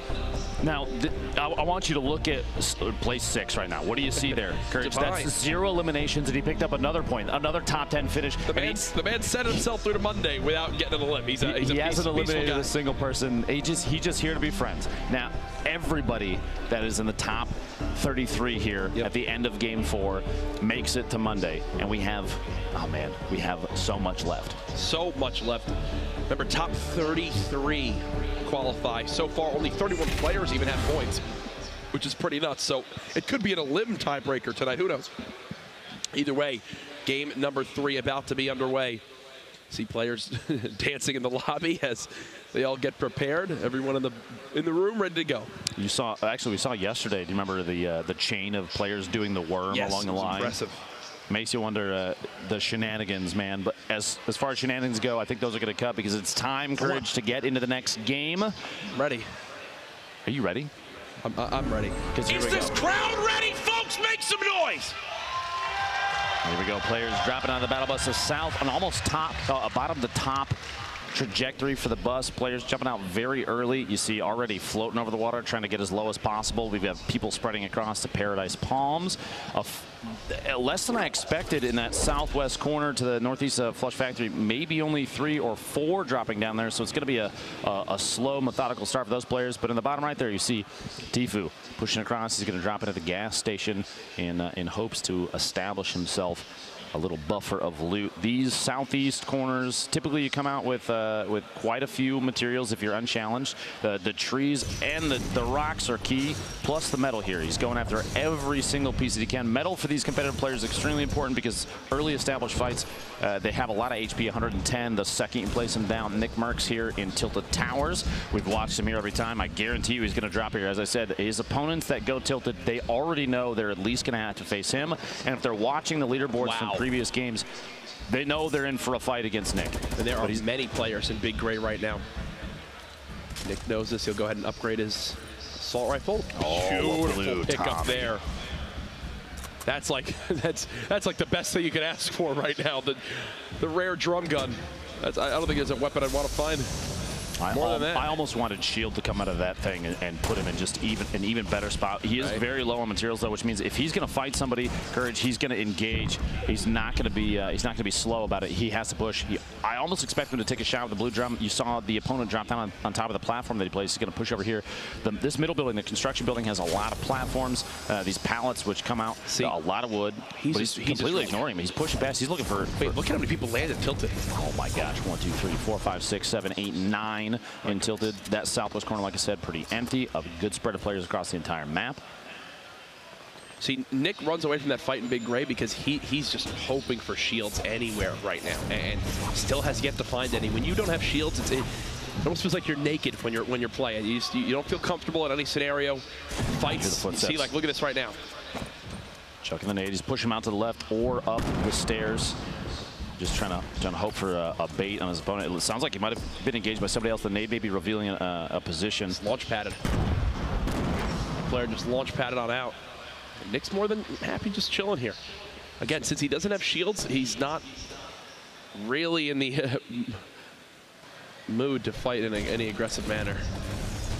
C9 blind. Getting shot, I believe, from 2 different locations. He was readying himself to drop in. drops a stink bomb basically away. He's zoning out his opponent in an attempt to back out of the engagement. He already got hit from 2 different locations. I mean, a ton of players know exactly where he is. Now is not the time for him to engage. He doesn't even have healing. He's got the campfire, but he's got a build to put that down, which means it's not something he just use on the fly and hide behind. It's going to show up to opponents that see the structure being built. They'll look for the color of the wood platforms, and they'll find them. Here's Astonish. Hit the shot. There it is. Joshua going down a Lazy Lynx, and Astonish got to feel good about that one. Set to destroy a team that has been around for quite a while. A number of players here. JP2 from LG yet again. We had our eyes on him last match. He's, as we've seen, knocking out a ton of the furniture, trying to get every single bit of material that he can for building. Just defensive building is one of the biggest things, knowing just when to put any layer between you and your opponent can stop a single shot, and that can mean the difference between making it out alive or even getting an elimination and getting eliminated yourself.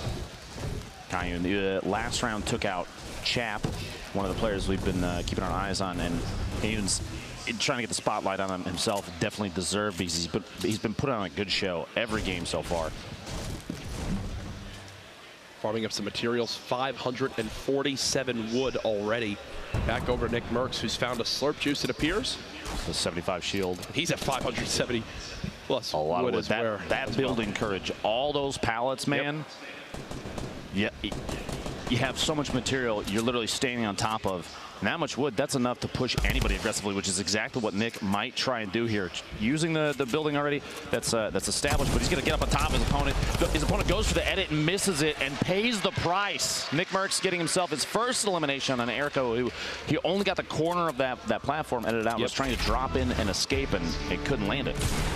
This was over in Risky Reels. Was that a hand cannon hit? I believe it was. Are you kidding me? Double hand cannon connects right there to get that elim. Talk about making some plays with style. Here's Kyle, can't get that engagement to go in his favor. That's Emad with a second elim already this game over at Snobby Shores. Looking pretty good on his healing single mini, and those slurps are the value of those so good. But the whoa, Sloss. He shakes his head like, okay, I'll give you that one. Beautiful play with the impulse, and I love that. A lot of times you see players just leave impulses behind. When you don't have many things in your inventory, sure, pick it up. But the last thing he's expected is an impulse grenade to fly on in. Uh-oh, third party now involved. Yeah, he was going for the push, but shots coming out from the side. Another controller player that we've watched a number of days now. He's trying to track both opponents. Fear of a pinch right here, Courage. What would you do in a situation like this? You know, players on both sides. He's got a rip to go, so it's not like he's in super panic mode. Right now, just trying to see exactly if he gets some free damage onto Rio. Rio has 200 health, now down to, 169. Grab that drum, that nade. The defensive build. He saw the nade come in, the ramps, kind of to build a layer underneath him that he can elevate himself with and protect from the explosive damage. Now C4 says, I can do that too, gets the shot and drops in. Rio's trying to push for the elimination on Deathster. Gets the shots and the drum gun. That blue drum is so powerful up close. That's Rio's first elim, and look at Sloths.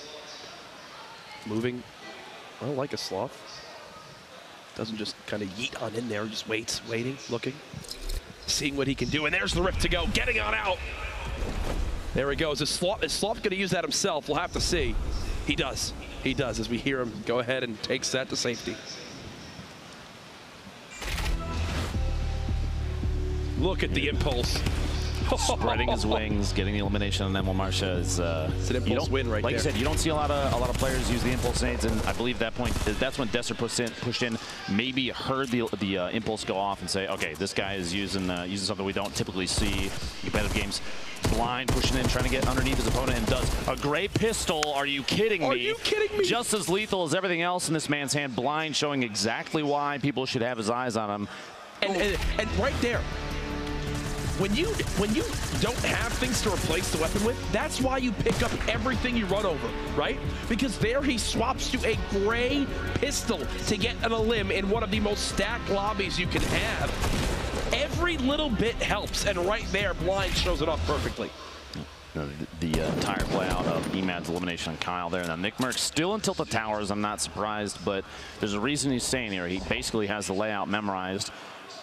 Static and Lavish both moving around still in there, and there is a third party on the hill up top to the south, just kind of waiting and watching. They're still in the safe zone, and Nick doesn't even have to leave yet. He can stay here for yet another circle. I'm going to tell you something. Nick has no intentions of ever leaving. Absolutely not. Imagine if he gets kinged here. If Tilted is still in the zone, he's not going to leave that building. It sadly is not. He's going to have to move southeast in a second. Now Tempo, we've watched those clingers to drop the structure out from underneath his opponent. Looks like he did build a step away, and the triangle blocks Tempo from the push up top. A good defensive build from Emad. Even though he lost the high ground, Emad still saved himself a little bit. Now Tempo editing himself back down. He's trying to follow his opponent. Emad is trying to build up, and Tempo almost thought he was going to take some fall damage there. Catches himself inside the tree on the way down, and Emad falling down. Both of these players, looks like a third party is engaging. Emad's trying to track Tempo, who flies away. Says, I don't want to do this. I know somebody else is shooting. It's time to get out of here. The bounce pad coming in pretty clutch. And there's that third party that Tempo was tracking. Emad might have to deal with the situation now because when the structure came down, the bounce pad disappeared. And there's no get out of jail free card anymore. Emad might have to engage this, especially because there's just over 60 seconds before the zone is going to move. He does have 2 eliminations, which means if he gets Tempo right here, that is a point. Aggressive push, 140 from the shotgun and gets Tempo. Emad, 3 eliminations, gets himself a point. You can't ask for much more from a tac shotgun right there. And the chug, the GG emote. Oh my gosh. Wow, just deciding to add some flair to that one, Bartnologist. Oh, the body shot. Oh, wow, Muffins goes down quick. 110 damage with that purple bolt, showing just how good it is to carry those power weapons. Bartnologist in the feed, who we were just watching, actually goes down to Chris. And right now, only 3 players, Emad, Tylers, and Dester, have 3 eliminations or more. They're all at 3 right now. That's 1 point apiece. Everybody else is at 2 or less. And Dester, actually, one of those players, is already eliminated. 1 point, though, you should still feel really good about that because that could get him into Monday. There's basically only one way Jair loses this fight, and it's if this hunting rifle can hit a ridiculous shot. His opponent here is... his opponent is so weak. So basically Jair is in a brilliant spot to win this. Just can't let his opponent hit that hunting rifle shot. Just barely canning up the bounce pad, the push away. The bounce actually pushes him out. Might go for the shot here on the fly. His opponent might potentially want to push up. He only has 2 AR bullets. That's why he can't spray with the assault rifle. Just waiting. He has enough HP here. He can wait. You can see his opponent actually fell all the way down. No fall damage from that. He caught himself with the build. He's going to push down, try and get this elimination before the storm takes out. This is for a point. You got to push and get this. Oh, no way! Oh, no way! A terrible choke in Wheels, then dies to the storm. That was his 3rd elimination. That's a point for Wheels. Both of them going for a 3rd elim. Terrible, terrible end there. Here's how Nick Merckx goes down a beam from Ecstatic. My goodness, that's a 1 point difference there. That could be the difference between playing in this grand final tomorrow and not qualifying. Multiple bounce pads here. Ecstatic looking to get back in as fast again. He still has to move. The zone here at this point, relatively slow. He's on the inside of it now, so he shouldn't be too worried. But if somebody catches him while he's rotating, he doesn't know based on what you see in the top left. But he's safe here. He doesn't have to reinforce these builds, so potentially losing materials, but that's a safety play. He wanted to get up top. He didn't want his structure to get knocked down while he was trying to build up. And now he does have to move, but he might be looking for another elimination at this point. He's looking for this 3rd elim. That's how he's playing this right now. He's going for the point. Intelligent play here, to be quite honest with you. And he knowing that there's no shield on that opponent, you're going to see an aggressive push here. He does have a drum gun. You're going to see that thing come out in a second. The blue tack's going to be utilized up close. Here we go. Risking it all. Going for it all. Can he get the elim? Yes, he does.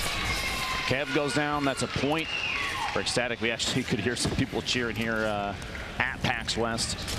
If you're here at PAX and you're not watching, I don't know what you're doing. Ecstatic defending himself. He's sitting on top. He's still in that same cube where the campfire is built, which means he's still getting healed from it, and he has a ton of metal around him. He's safe for the most part. Ranger from WBG just inside the zone. You're going to see an aggressive third party here, even though Ranger only has a gray AR at that point. He's going to gatekeep that. He's going to wait there and make sure it is not an easy run for him to push on in towards that zone. Ecstatic still has his hands full there. Over towards Salty Springs. Grandma's house, as many people call it. Octagon. Saka just staying alive for the moment. Here's Kayun again, low HP. Doesn't matter for him as he just gets that headshot again. The heavy shotgun showing its strength there. Crispy, Dime, Saka. You have Dime, Saka, and Freak all stacked up on top of each other at this little hunting lodge. This is actually a relatively common drop to push into Salty immediately afterwards, but Blind versus this Looks like a Raven Skinny gets the engagement. Blind hitting the shots and the crit. 52 damage. There's a reason, Courage, the drum gun is used so often. Yes. This thing hits for over 50 up close, which means 4 headshots is an elim on a full HP, full shield player. That's so fast and it spits bullets so quickly that if you're accurate, yep. Easy elims. Now, Tyler's the only player still alive right now with 4 eliminations. Nobody has 5 yet. The 5 would put him at 2 points, which means there's a number of players. Actually, there's only 2 at 3 or higher right now. KUN and Tyler's. Everybody else you saw there on the board at 2. And oh no! That's a big oops. Lining the guided up. Looks like that guided went not where he thought it would go. As he'll go ahead and build around himself and then possibly pop some minis here to get back to 150. You hate to see that. He's like, yeah, okay. You see it not in his head. Yeah, maybe. Maybe I should drop the guided missile. Not necessarily. It's actually really uncommonly used in competitive games. I think being able to shoot the rocket out of the air, it only hits for what, 75 damage, even with direct hit. It's best at knocking structures down, but at this point, with the circle, probably not a good call. Oh, this was ecstatic. Is at 4 who was right here. Outside. We saw Ranger was going to gatekeep, not make it easy for him to get inside, and that's, well, exactly what he does. The ported fort possible from Crispy if he gets in a tough spot. You don't see a lot of players carrying that around in competitive plays, Courage, but he's getting third party. I wouldn't be surprised if he popped it right now just to build layers between himself and Crunch, who's at the top of that kind of interestingly built structure. It came down to 1 point at the bottom. Jack's teammate Ashton, who we've watched a number of times in Salty, he's at 2 eliminations. 1 more would get him a point, and he does have Sock on the outside here, rotating away. You know he's got to hear him. You can see him right there, the outline pointing towards the direction that he can hear his opponent moving. He's just kind of looking through the wood right now. He's trying to third-person look around the corner, see if he can track down his opponent. Crunch has a top down on everybody, though, man. Base Soldier and Blind as well at the top of the hill. Has 3 players with essentially Crunch, like an Overwatch on everybody. Crunch is in a beautiful position right now because this is right on the edge of the zone. Ashton, no shields left. 1 more elim would be enough to get him a point. Hasn't happened yet. Tyler's at 5 now this game. That's 2 points. Maybe some more coming on through as he's using his grenade launcher, and Sloth is just trying to build, but so much structural damage. And whoo, that's what I talk about. You never know if a sniper's watching you. Lucky for him, does dodge that shot as he'll go ahead and edit down. Maybe pick up these grenades. Yep. He actually ran out of explodes, so he'll grab 6 frags to maybe heave those down. Minute 24, 23, 30 players remaining. You see this in the top right, kind of that wide angle shot. Tyler's taking some tap fires, but he's not necessarily alone in the area. A lot of players on the north, east, the northeast side of the map and the center, but actually the southwest corner only has 1. Little boat here.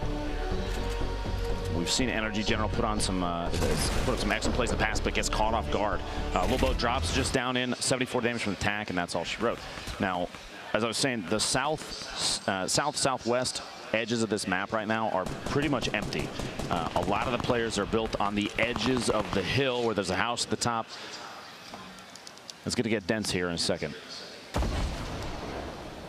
Tyler's just hanging out. Sees 1 player pushing forward. First shot accuracy. That's a 25 tag. So I'll get for now. But any bit of damage you can do to chip away from your opponents always helps. So bounce pad on over. It's time to make a move, it appears. As he'll drop on down. No rift spawned over there. Grizz and KUN both sitting on 3 eliminations right now, which means a point for each of them, regardless of placement. There's still 16 that have to go down before people start getting even single points from placement. Saka getting Kriz, who I literally just talked about how he got a point. Now he's eliminated from the game. Still a good game, still coming away with just 1 point. Look at this. Gets the shot on Ranger. We saw gatekeeping earlier, but then dives the trap. It's the most happy I've ever seen someone after getting trapped, and it's because that was his 3rd elim right there to earn him the point. So he'll take it. Crunch. Oh, this storm is chunking him 15, right now. 10, he's done for. 5. He knows it. There he goes. Those late game storms. It's hitting for 5 right now. Next will hit for 7 and then 10. Hysteria. Falls victim there. Hysteria. Hysteria versus Little Boat building on top of each other. A third party getting taps. That again, the top of the hill. Those towers. Yep. They see you. They're taking shots. Jalakai's actually built in inside with them. You see him running around underneath. There's 3 parties here, and they might not even realize excuse me, Crispy coming in saying, I'm here too, don't forget. If Hysteria plays this part well, he could easily get his 3rd elim, maybe a 4th and 5th. He's got by far the most HP. He's got the tools to do this. This is Hysteria's moment to possibly qualify. 3rd night in a row of competing in this late night qualifier in hopes to make it to Monday. Now, Hysteria could hear the shotgun reload from his opponent. You hear the shells going in. Wow. He got the zone too. He doesn't have to move. He's got a window there.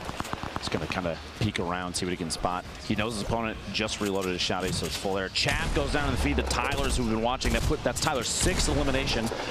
Jalakai's gets a little boat, who one of the other players that was in there. Crispy's still in there. Jalakai's is still in there. There's so many players stacked around Hysteria right now. And here's minis being popped. I think Hysteria's thinking, okay, maybe this guy's a little bit weak. Maybe I can make a move happen. I've got near 200 HP. Hysteria peeking. Shotgun doesn't hit quite yet.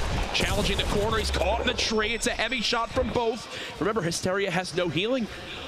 I'm surprised he's not following this up. He's waiting. I thought he was going to go for that. Instead, I'm wondering if his opponent has minis to use. Hysteria trying to stay alive. Remember, needs 1 more elim for a point. This could be his chance to get on the board to potentially move him towards competition on Monday. Now the 3rd party begins to spray on in. Hysteria building. Hysteria trying to stall. Nothing as of yet. He's got to edit this wall, close this window. There you go. How intense is this right now, Lupo? This is the difference between potentially playing for 1.5 million and not. Yeah. Now, we were talking about Chap a second ago. I saw it in the feed, but let's take a look at how it actually played out. Tyler's the window peek catches Chap off guard. He's trying to build up to get to the zone and couldn't get a wall to block the shots from Tyler's inside his little box there. A great timing play there. Now, I want to say, I think Hysteria didn't push. You were commenting on it earlier. If Hysteria knew there were two other players there, potentially waiting for an engagement to happen and one of them take each other out and just wait to the last second, he knew there were still people alive. He didn't even hear the shots at the time, but you never know. Hysteria might also have been just like a fear lockup. Now this is the first zone move. Tyler's actually at 7 eliminations. So many high elim players. Sniped by a heavy sniper. You saw that. I believe it was that Vape Jesus who hit the shot? Here's Tyler's down 7 elims. 3 points for him, basically guaranteeing a spot on Monday unless everybody else goes absolutely wild for the rest of the games. Yeah, so it catches Sloth pushing up next to him from outside of the storm. Sloth might not even have known Tyler's was inside. That's 8 eliminations. We've only seen one other player, Courage, hit double digits. That was Animal yesterday. Is this the heavy shot from Bay Soldier? Oh, this was the shot. Blind, you can't sit up top. Yeah, that was a Bay Soldier with that heavy sniper, the new addition. That does 157 damage to the body, 360 plus damage for the headshot. So basically, yeah, you're not living if that hits you. Hysteria still at 2. At this point, do you think he waits and hopes to just place top 10? Because he's 2 elims away, 3 elims away. I would. At this, you hear there's another, that guided rocket. That must be OT Divine who had it previously. If he's still alive, drops Tyler's down. Now, compared to the rest of the players that are alive right now, Courage, Tyler's has 8, and the next closest is Hysteria, Rio, and Godbat, who have 2 eliminations apiece. He has more than those 3 added together, and that's the next closest for elimination count that are still alive in this game. See how he just builds out these huts, spams all those walls. OT Divine moving forward, 12 players left. The next 2 who drop will miss out on points. Replacing the wall, so he has control of that. And Tyler's getting his 9th elimination. He maybe overheard us earlier saying eliminations do count for tiebreakers. JP2 drops next, which means we're at our top 10. Every player remaining just earned themselves 1 point. That's got to feel good for like Hysteria. Can he get a second here with another elim? He's only got, 1 more wall he can build. I feel like he's just got to go for this. The circle is kind of in his favor. If he had more materials, if he can get that elimination, not only is it a point, Horfy is probably the player you heard above him, but he'll get the materials that are left. Horfy actually just got lasered, almost eliminated there. You hear him popping minis. Hysteria cannot build a single structure again. Tyler's still staying alive. Didn't take a single point of damage. Hysteria got the elim on the Rex. That's 3 now for Hysteria. 2 points in this game for Hysteria. So Tyler's already has 9 elims, which means he gets +3, then +1 for the top 10. Horfy trades the elim onto Divine. Tyler's still moving. Could we see the clean sweep of a game for the first time, a full 6-point performance if he can win this one. He hears so much around him, he doesn't even care. That goes down to Storm. 5 left. Oh my goodness. Is this the 10th limb? Can he match Animal? Yes, he Gets does. a base holder. 4. Almost ticked out. One more tick to the Storm, he's gone. He's got 3 campfires. If this turns into a play for the against the Stormy, a med kit? Jeez. Folks, Tyler's may clean sweep this game. He's going to be near the top amount of HP left in this lobby. 10 limbs. You see him waving? He knows. He knows he's on camera right now. He knows we're showing love. Cheeky smile. Now, 3 campfires courage in competitive plays, gameplay, especially where it comes down to almost a heal off at the end, is crazy powerful. You'll see players put down floors right next to each other, place all the campfires simultaneously, and sit at the junction between the platforms, because then they're taking up multiple squares. They're getting the heal from all of them. He just earned another point. That's 5. Tyler's now has 5 this game alone, folks. He's so close. Down to the top 2. The speed of the edit to get through 1v1 situation. This could be 6 points for Tyler's if he gets the shot off. Ladies and gentlemen, this is so insanely challenging to do. He's got the high ground now. He's popping minis. He could go for the heal off. He could absolutely go for a heal off. And look at how low on HP his opponent is, under 70 health. Well, if Tyler's decides to go for this, go for the 11. It'd be the highest elimination count in any game we've had in the qualifiers. His opponent decides to shoot up from underneath. You see, he's doing it. Okay, he's building up the layers. Ladies and gentlemen, this could be it right here. He's building himself high enough to be able to drop down a bunch of campfires to out-heal this zone. His opponent knows. He knows that he can't out-heal this, and the expectation might be that he knows that building more layers. He's trying to catch up to him. Tyler's keeps on going.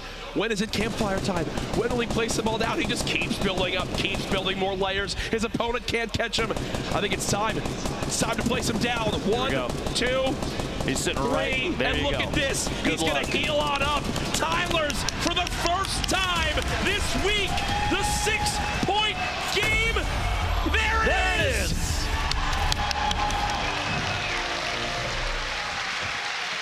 Hands down, the best performance we've seen in a game thus far, throughout every heat, throughout every qualifier, and that smile sums it up perfectly. The 6-point performance, absolutely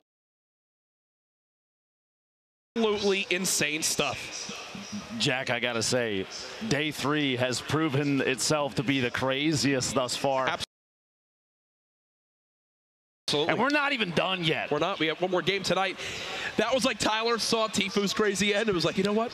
I'm going to one-up you right here. 1 second. I'm going to one-up you right here, my friend. Brilliantly played, getting those levels, making sure it's not easy to shoot him down. Drops all those campfires. 3 campfires? We haven't seen anybody else with that many campfires thus far, Nope. and you can see why that many campfires pays off. Yep. Players in competitive matches know that sometimes it's going to come down to a heal off. He was building layers between himself and the opponent underneath, knowing full well that as soon as that person underneath him is shooting, that's a signal to him. Yep. That guy cannot out heal the Storm, and he's afraid that I can. So I'm going to build up. I'm going to put a buffer between myself and him. I'm going to put these campfires down. I'm going to outplay the Storm. GG. We've got replays to look at. As always, first comes from Bartonologist, a very talented solo showdown player from online. This was early on at the racetrack just outside Paradise. You see a little peaks with this pump. There it is. To clean up knives. Later on, they ripped it, tried to maneuver. And this was that beautiful, epic bolt action sniper onto Dat Muffins to cut him down. The crowd here, day 3 of the qualifiers. Can we please make some noise if you're here at PAX West? Oh, yeah. You love to see it, people going around using the restroom, getting ready for game number 4, Divine. We saw a little bit in that game, rocking the guided missile. 1 didn't go his way, but the rest of the game went pretty darn well, if you ask me. Something to feel good about. We even heard a number of a couple guided shots later, but JP2 getting caught off guard. The SMG spray through the walls as JP it looked like he was looking on the outside. Good timing from Divine, trying to secure his 2nd elimination here as the player almost sneaks up on him. It's Hysteria who landed 2 points that game, but Horrified drops in behind him, takes him out 2 eliminations. But still, a top 10 finish, that means a point for Divine. And this is not the first qualifiers we've seen him in. So I bet it feels good to finally to get a point. That could put him in Monday already. Oh, for sure. And again, the limb difference could potentially be the tiebreaker there. 1 limb could be it, like we saw yesterday. But listen, I'm sure you can all guess who the final set of replays are going to come from. Our first place victory royale from that game, the full 6-point sweep. Tyler's 10 elims and the victory. Legitimately one of the best performances I have seen in all my time playing Fortnite. And you got watching the speed of the edits and the knowledge of when to catch his opponents off guard shows. Look at these edits, just how fast and just the right time to push in. Gets almost every single elimination felt like he knew exactly how to control his opponent and where they were going to go, predicting the movements and knowing just when to push. Look at that one there. Slop comes on in, sends him packing. Switch when he had 8, make it 9 elims now, taking down Rio. And again, this was the final one here. Tyler's a man that I think is beginning to make a name for himself in this competitive scene. This was the final moment. Campfire, campfire, campfire. You sit right in the middle and you get the benefits of healing from all 3. You see just how long it's taking. Like, look at that. This should take 10 seconds to eliminate you. That would have taken so long. He was almost out healing it seemed like, but there you go. Tyler's nose, crosses his fingers, gets the win. GG's all around. And the best part is, since we're live here at PAX West, can immediately catch up with him for a brief interview. I believe Zeke has him over at the venue. Gentlemen, great cast. I mean, you just watched that victory out. I'm joined here by Tyler's, the man himself, Tyler's. I mean, to take a victory out in the way you just did, first off, 10 eliminations, and then to win with a double campfire. What was going through your mind, man? Dude, going through my mind, I was just like, I just need to get up on the high ground. I just need to use these campfires. You know, I don't need another kill. I don't need the 11th. I just wanted to make sure I got the W. That is amazing. Now, what's interesting, man, is you did all this, you slayed out without the double barrel shotgun. What was the decision there? I don't like it. I've never liked it since it's come into the game. I just miss too much, I think. I just prefer anything other than that, even attack. I would take a gray tack over a double barrel. A gray tack over a double barrel, that hurts my heart, man. So let's talk about this. What is your strategy going into the next game? I'm just going to kill everybody. I'm just going to slay out, get as many kills as I can, and win. Just be the best. Let's check out some stats from this last game that you had. Dude, seriously, unbelievable play here. I mean, check this out. You got 10 eliminations. I can't speak. 341 bills and 5,000 mats gathered. What does it feel like here? I mean, let's talk, right? You got 10 eliminations and the victory route. That's 6 points, and I don't think anyone else has yet to drop any eliminations that you have like that. I mean, what's the next step? Next step? I think it's 11, right? 11 kills. I hate you so much. Congrats, Tyler's. Best of luck in the next few games. Back to you guys on the desk. Zeke, that's the one thing you have, a microphone. Stop giving it up. Jesus, man. That's like an 11th elim. He just eliminated Zeke from interviewing people. Been eliminated. There he goes. The 11th. It's incredible how confident players like Tyler. I'm just going to eliminate everybody. Yeah. Oh, yeah. Looking down, the confidence in his face. And that makes 2 players thus far that have hit double-digit eliminations, yes. Himself and Animal from Sentinel, which is crazy. You have to realize, too, Jack, that 10 eliminations is like a public match win sometimes, man. And they're playing against extremely good players, professional players that are editing and building faster than a lot of what you'll see anywhere else than here at Summer Skirmish. Yep. And throughout the day, we've actually had the chance to catch up with some of our participants. Let's check it out. Well, as a streamer, as a full-time career, I want to try and push that career forward. And I have every cosmetic in Fortnite, every pickaxe, every glider, everything that they've ever released, I ended up collecting. I just want to prove that I can be considered one of the best in the game. I just want to make it my passion. I come from Inglewood, California. There's gangs and everything, and video games saved my life. So I bought the Blast ticket out, all my money. I took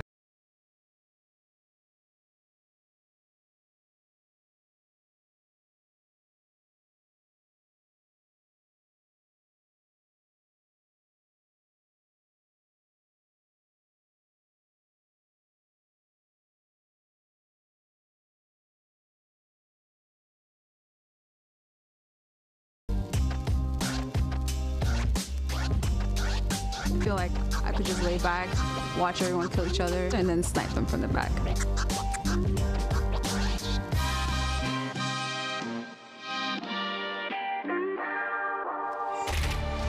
It's all about the good vibes here at PAX West at the Fortnite booth. Summer Skirmish, day 3 of the qualifiers. We have one more game left, and we will know every single player participating tomorrow for the $1.5 million on the final day of competition for the last 8 weeks of the Summer Skirmish. Jack, I'm setting alarms, man. Anybody you know, tell them 11 o'clock a.m. tomorrow Pacific. That's the time. Be here, especially if you're here at PAX West. Do not miss the event tomorrow because we have a crazy amount of gameplay coming from all these players. Are putting on such a show. And one of the things I noticed in there, it's not just a small collection of players. We have people from all over the world here to play across the ocean and back. It's incredible. Now, Jack, this is it. It's all come down to this. 8 weeks of competition. Millions and millions of dollars of prizes up to this point. Players traveling from across the world. One final game to find out who our 100 players are for tomorrow's $1.5 million final. Game 4 coming in, a northwest to southeast bus approach. And already at the top, you have people dropping over the water. You're going to have, looks like Junk Junction might be a little busier than usual. I would expect players to stretch Wailing Woods, Risky Reels, Flush and Greasy probably pretty often in a situation like this, especially competitive players. They know that targeting the outside zone is important. But Tyler's, if he's looking to put a record elimination count up this game, going for 11 or more, he's got to jump into the heat, and I think that's exactly the plan. Going to Salty smack dab almost in the center of the map, looking to see if he can pick up a couple early eliminations. Going to hit the tree house. It looks like 3 chests possible. No, he flies past, going to the house at the end of the street there. This is my this is actually my exact skin loadout. Number 2 pencil. He bypassed a weapon, gets the pump action shotgun and an LMG instead, which is an excellent loadout up close against whoever's in the roof above him. And now it's kind of the time to choose when to engage. Whoever's up there, you better look out. Oh, he's great. He's got minis. He's going to fight this right away. He's going to fight this right away. Tyler's not only took the microphone twice from Zeke, but also promised 11 elims this game. So we'll see if he's a man of his word. Frankie has moved towards that middle treehouse, and I believe the player who landed on Tyler is actually built up and out towards a sniper tower, trying to avoid that engagement. Ashton getting engagement over here at the hotel. Got to hit those shots. 1 left, and he couldn't secure it. Rogue's Double O Flower gets his first elimination. Only 14 HP left. Did he have 200 health already? It looks like he might have. Right. And actually, earlier already this evening, Flower had secured 4 elims in a single game, which it means he's got 1 point and 5 elims minimum for the night. That can put him into Monday, even if he doesn't get another point, Jack. We've seen people make it in with 6 eliminations and 1 point. Tempo and Tilted, which is surprising. Tempo knows that players like Nick Merckx gets the shotgun shot from, looks like down the stairs. It's Crypto from above, actually, pushing in now. Maybe here's the shield. The mini popping, and Tempo's going to try and layer up against these early game materials. Super important. Even though he doesn't have a lot of them, he's got to position them. Like Crypto for the shot there. Tempo, this is like mid-fight harvesting materials, knowing that every piece that he has counts. Yep. Every layer is stopping a shot from that shotgun. Here's Ecstatic over towards Double L's. Ooh. Eliminating Ectic. Another controller player. It's great to see both controller and keyboard and mouse players staying competitive against each other. Putting on a good show here in Tilted Towers. Tempo trying to he's still on the hunt. Still looking for this. And he's not the only one here. It's not a 1v1 anymore. Nope. Lavish and Crypto are here against Tempo. I would expect as soon as an elimination happens on one of these players, the third party is going to push, hearing potentially a shield break, something like that. You're going to see quick, aggressive gameplay from all 3 players here as soon as something starts. So you see Tempo's like looking towards his back. Even though there's players near him, he's looking to see if maybe someone from Big Gray is going to begin to shoot down on him or something along those lines. He's got to be wary of that. Nice little loadout here for DT. We'll be able to loot as well this campfire. Hunting rifle. Another gold compact SMG, the legendary compact SMG right there. Shoots in the feet, going out with a bang, looks like a self-elimination. Hysteria takes out Steph Ryu, who we've watched a number of times over the course of the last few days. But here we go, Tempo. layering up. He looks like he owns a number of surfaces in the stairwell. Players will take advantage of that. Fourth like party now. Everybody, there's a party going on here, and everybody wants a piece of these elims. These early ones count big time, especially if it's could potentially be a player's first point. Well, there goes half of double L's. Editing his way in. Tempo sees. I almost expected a shotgun shot trying to snipe an elimination there. Marsh in the feed taking a little boat out. Stick the Jenner getting elimination on Bumboy while these players are still untilted. The C4, almost. There it is. Tempo at 5 HP, and the shot from Ryan Rex gets Tempo eliminated. I think Tempo's still got to be proud of his performance tonight, though, especially from earlier on. Sheesh, that's an awkward spot for Godvat as King BO2 just beams him there with that little health. But then, unfortunately for King BO2, you see, I think that was blind C9 pushing blind on in, right? Back here, Senrio back in Pleasant Park. Going for the revolver shot. Misses, but doesn't even matter. Gets elimination on GS Logan. This is first for the game. Joker Untamed, who we saw earlier during the little player preview there, gets Cool Lucky Horseshoe here. Southwest, this is that pair of double buildings southwest of retail. That's 2 elims for him. 1 elimination gives him a point. 1 more there. Posey says, I heard the fight. I'm on my way in, and this is a perfect example of third partying. The sound cues, people will hear it, and actually maybe not. He was still smacking materials on the way in. Joker Untamed might have caught him off guard. He's going for this, and he has no idea just how much health Posey has. Posey's. Oh, the third party, the snipe, 162 meter. Wow. I'm assuming that is our furthest elimination of this game so far. And there's a look at it there. Look at just how far away that snipe was. Yes, it was the furthest elimination at 163 meters. My goodness, folks. Now the storm's starting to shrink. Currently, it's an interesting stat. It is 1,600 meters wide right now. And here, Crypto getting lavish. These players have been fighting it out here for quite a while. And Ecstatic still alive as well. 1v1 here. You got to look out for a peek around the corner. People will third person and use the camera angle to watch for pushes, watch for a time to pop out. I think he place the campfire inside. He's going to move inside and kind of wall it off so that he can take advantage of it. Crypto's above it. He's got to hear it. Yeah.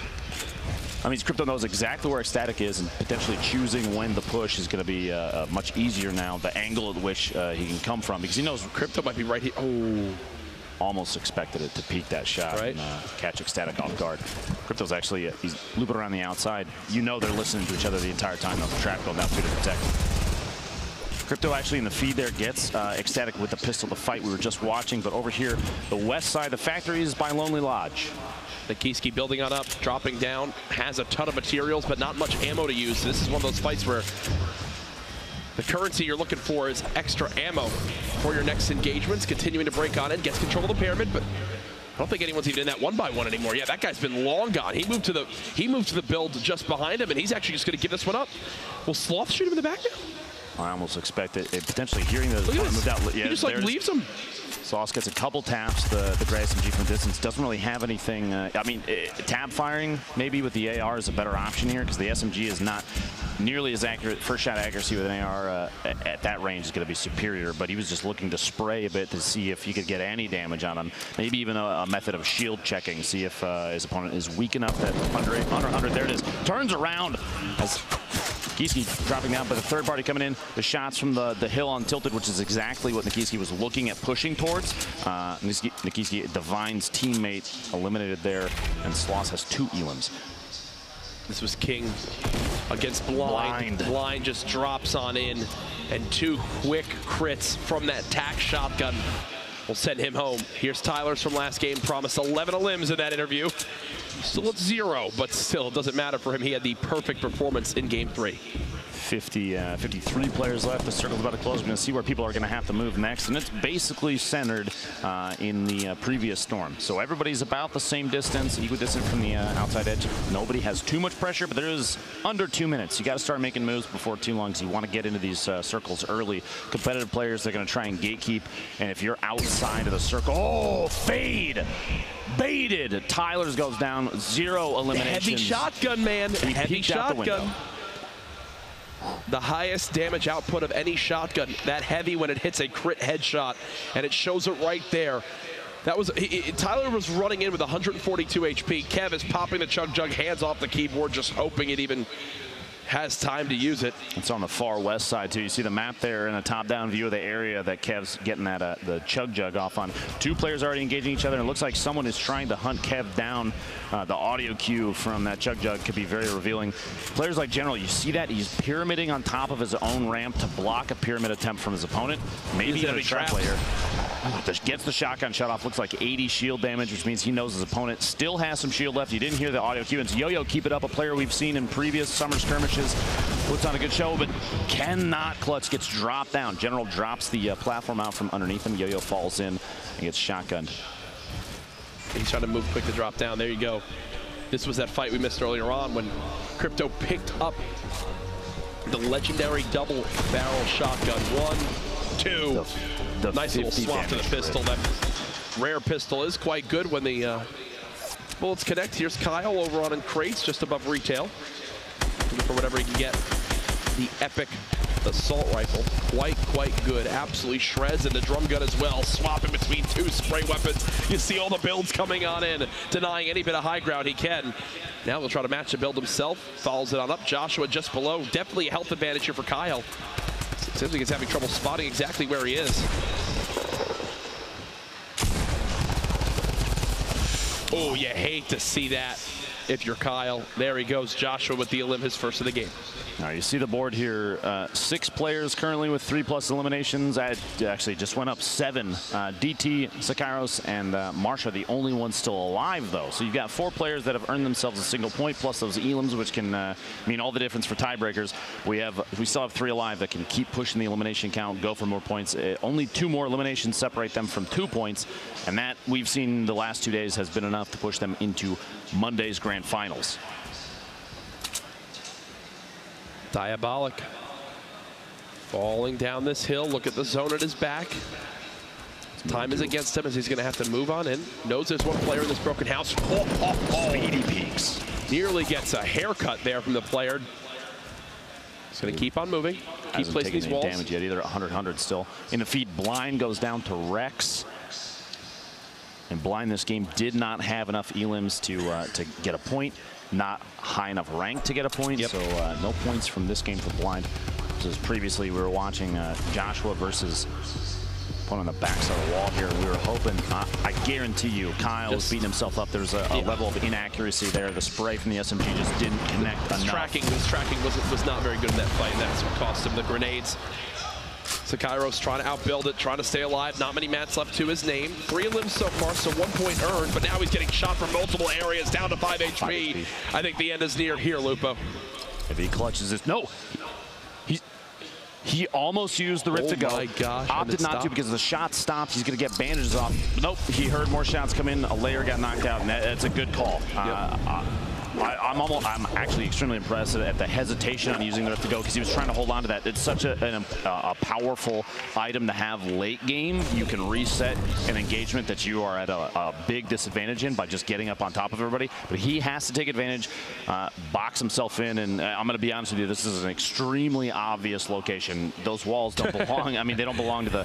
What gives it away? Exactly. That they're building, that they're not obviously the same structure. There's a lot that's not good for him right now. If somebody watched him move in there, they're going to take shots. Yeah. I don't feel like very often you'd see a player box themselves in something like that because it's very telltale. Look at everyone outside this next zone. There's going to be a lot of people coming in. Everybody that's inside the current zone down there in the south. I wouldn't be surprised if I saw maybe one of those players, the 4, the top side, move north and try and build up, or even that northwest, whoever that is in the northwest, start gatekeeping. You're going to have a lot of people coming in, definitely from Salty. It's a very popular spot. Plus, everybody from the west side of the map, they had to push across the river. They're going to have taken each other out.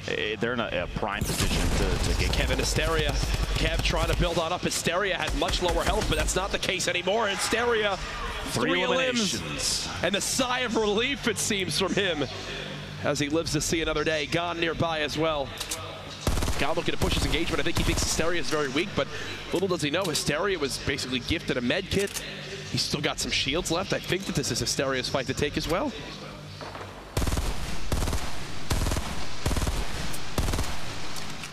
applying pressure in a situation like this, especially when you have somebody very close to the edge of a mountain. Hysteria can't back out of this easily unless he goes for elevation as well. You see the push now coming from Gone, knowing full well that he's got his opponent in a tougher spot just by applying pressure previously.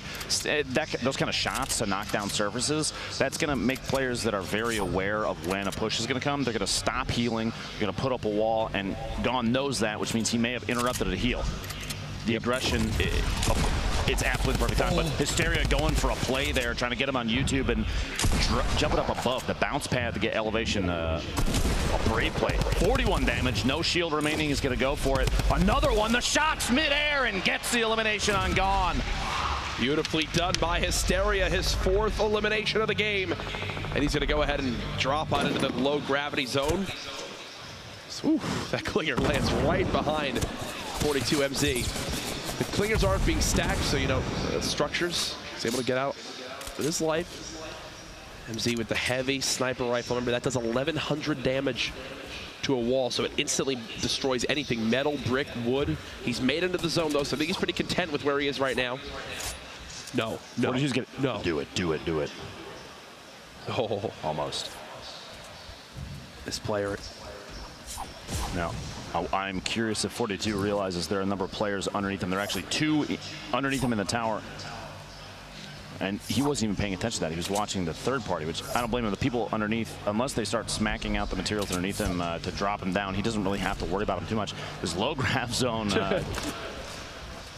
I'm going to be honest with you, I would avoid that entirely unless you were forced into it, because those jumps, you float so much that if any player, especially 42, he's got this heavy sniper, a body shot midair for a player with really good accuracy. It's easy to track when someone's floating like that. 42 just sitting above, still at 1 a limb. Don't know exactly where he stands in the standings. Really have to force a fight, maybe go for these couple limbs to get a point on the board. Now, Bearded, DT both have 3 eliminations. That's a point apiece. And Hysteria actually right now with the most in this match at 4. But nobody's got the 5 yet. 5 would get him to 2 eliminations, or 2 points. My apologies. There's that heavy being used. He cuts down that wall instantly. Almost had a chance to get a 3 point of damage on, but I do have to give some props to Hysteria. You know, playing every single day so far this week. Not getting frustrated. Goes for the quick scope. Doesn't actually happen. Can't follow it up, and now there's the third party as well. He's just going to get close and potentially dive on in. He's playing just to be on the edge of the zone again. This has been 42's strategy for the last 2 circles. Now he's officially safe. Build battle. 42. Pyramids from both sides. Hysteria on the ground, just throwing some grenades. Not much ammo left. Needs to use anything he can get to drop this player down. Can he get the 5th elim? Joda down to just, what, 30 HP and some minis. Hysteria gets control of the wall. Spray. Can he hit the shots? It doesn't appear so as of yet. Will he elect to go from the top? Joda. He's trying to get an edit on the wall out, and Hysteria knows that. He's got the high ground yet again, and Hysteria fails the build, so he'll be back to the low ground. But Joda's down here again. Another shot. Joda even weaker. Hysteria trying to follow it up. This will be for the 5th elim and 2 points. He just seems, he's not building ramps. No! Still can't hit the shot. At that point when he was jumping around the left side over there, I'm surprised he didn't build a ramp to get over the top. I guess at this point, I mean, if that's all he's got left. This is all the ammo he has left to use. The small ammo in the minigun. Another shield tag. Hysteria just pleading to get this elim. Now he gets third party down to 45 HP, and you know Joda heard that. This feels almost like potentially like a loss of focus. He's so locked in on getting the 5th elimination for that 2nd point that he's and now Joda's like he forgot the build. He's getting third party now from the back, and the Storm's going to push him even more. He just got shot from the angle. He's got to move in. He's opting to go for the elimination, go for the number 5, get the 2nd point, hit the last shot, and he gets it on wheels. And he's going to be happy with that. In the Storm. That's 2 points. He's going to be happy with that. That's 2 points for Hysteria. We saw him with a 2-point game earlier on. We'll be seeing him tomorrow for sure in Monday's $1.5 million grand final. Colton, who I was going to touch on, had so little to his name. That was before he wound up jumping to that low grab mode. That's how he got his 1 elim of the game. Gyre, there's the heavy, breaks the wall and tags the health. That's why it's so useful. down to our top 25 players. This is the last game of the night. Again, folks, remember, this entire week we've been going live at 6 p.m. Pacific time. That is not the case tomorrow. Tomorrow's $1.5 million grand finals begins at 11 a.m. PST. Spend your holiday with us here to see who can take home that $225,000 top prize. This heavy sniper's going to take a shot. Very close to catching that player in the top of that 1-by-1 off guard. It's funny, he takes a shot, he backs back down the ramp, and the reload on that relatively long. He has an opportunity to take his hands off his keyboard and mouse. The shots there from Frankie, who we saw earlier against Diabolic. The SMG spray. Up close, that thing is a blender. It hits so hard, and the sniper to use it. Wow, the snipe coming in, knocking the surface out. His knives is pushing across, trying to get underneath. Congrats, he got his challenge done for building structures. Wow. It's a tough one.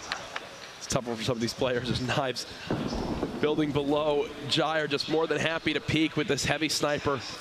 Looking to see if he can catch him off guard like the player on the edge of the zone. Nothing as of yet. He's got all the ammo in the world to just chill up here. His loadout is actually absolutely ridiculous. Oh, it's brilliant. He has a ton of materials right now. He has 2 full shields. He's sitting at 190 total HP. And actually, if you see the keybinds, you see their spell Lupo. Did you catch that? No, I didn't. Not even kidding. Roll it back. Check the clips. He's earned himself a new fan from you, but it's been 1 minute and 30 seconds from the last limb. I believe we just had one. So yes, there it is. Loop. Oh, whoa. The build keybinds. the extra, but that's actually really funny. Prism Nazgul, the Storm starting to push players in. This is where we get some crazy engagements. Everything kind of turns into chaos. You see a lot of players stacked on top of each other in the middle, but who's left on the outside? That east, south, and southwest sides, they're all going to have to push in. You see he just needs one more for a point. Nazgul getting him. Prism to feed. Shotgun shots. SMG spray right there. He's looking. He's hunting. Gyre wants one more shot with that heavy sniper. Fade right on the edge. Just barely safe, but he's going to have to move quite a bit. The next circle is in the southeast side. Only 123 metal left to his name. Nazgul under 50 health. Airco maxed HP right next door, wondering if he's able to push on in and try to force that engagement. Kriz is still in this as well from C9 at 200 health. A strategy we've seen with this heavy sniper, you kind of use it as a battering ram to push through a wall, then follow it up with a shotgun. Look at Saka has literally 1 health, 1 HP. But how would Gyre know? Faye gets the elimination on Rex in the feed, taking the shot, just barely clipping his own floor after the snipe shot. Potentially maybe cost him a little bit of damage there since the shots didn't go in on the wall. Again when we get that replay? He's got to move just a little bit. He's actually not had to move for the last, what, 2 zones? Can't ask for much more if you're Gyre. Going to have to wiggle this time around, too. Partnologist, super close to his opponent there with 1 HP, Saka, and we have Fade here basically. Gyre got the snipe! He did. He just got the snipe on the big saucy, which will give him a point. That might be the thing that qualifies him for tomorrow. We'll see in the standings after this game. Fade not realize there was somebody right next to him. Doesn't matter. He died to the zone too. Fade dies to the zone. But he was at 4 eliminations. Yeah. If he had made the choice to try and get a shotgun shot off on that player that was also stuck outside, that could have been a second point for him. But he didn't. He went for the push, and there's so many layers there. Here it is from Gyre. Oh my gosh. And look, there's the relief. Knows just how key a third elim for 1 point could be. Gyre's lost a good amount of HP. 2 more left, and then players start.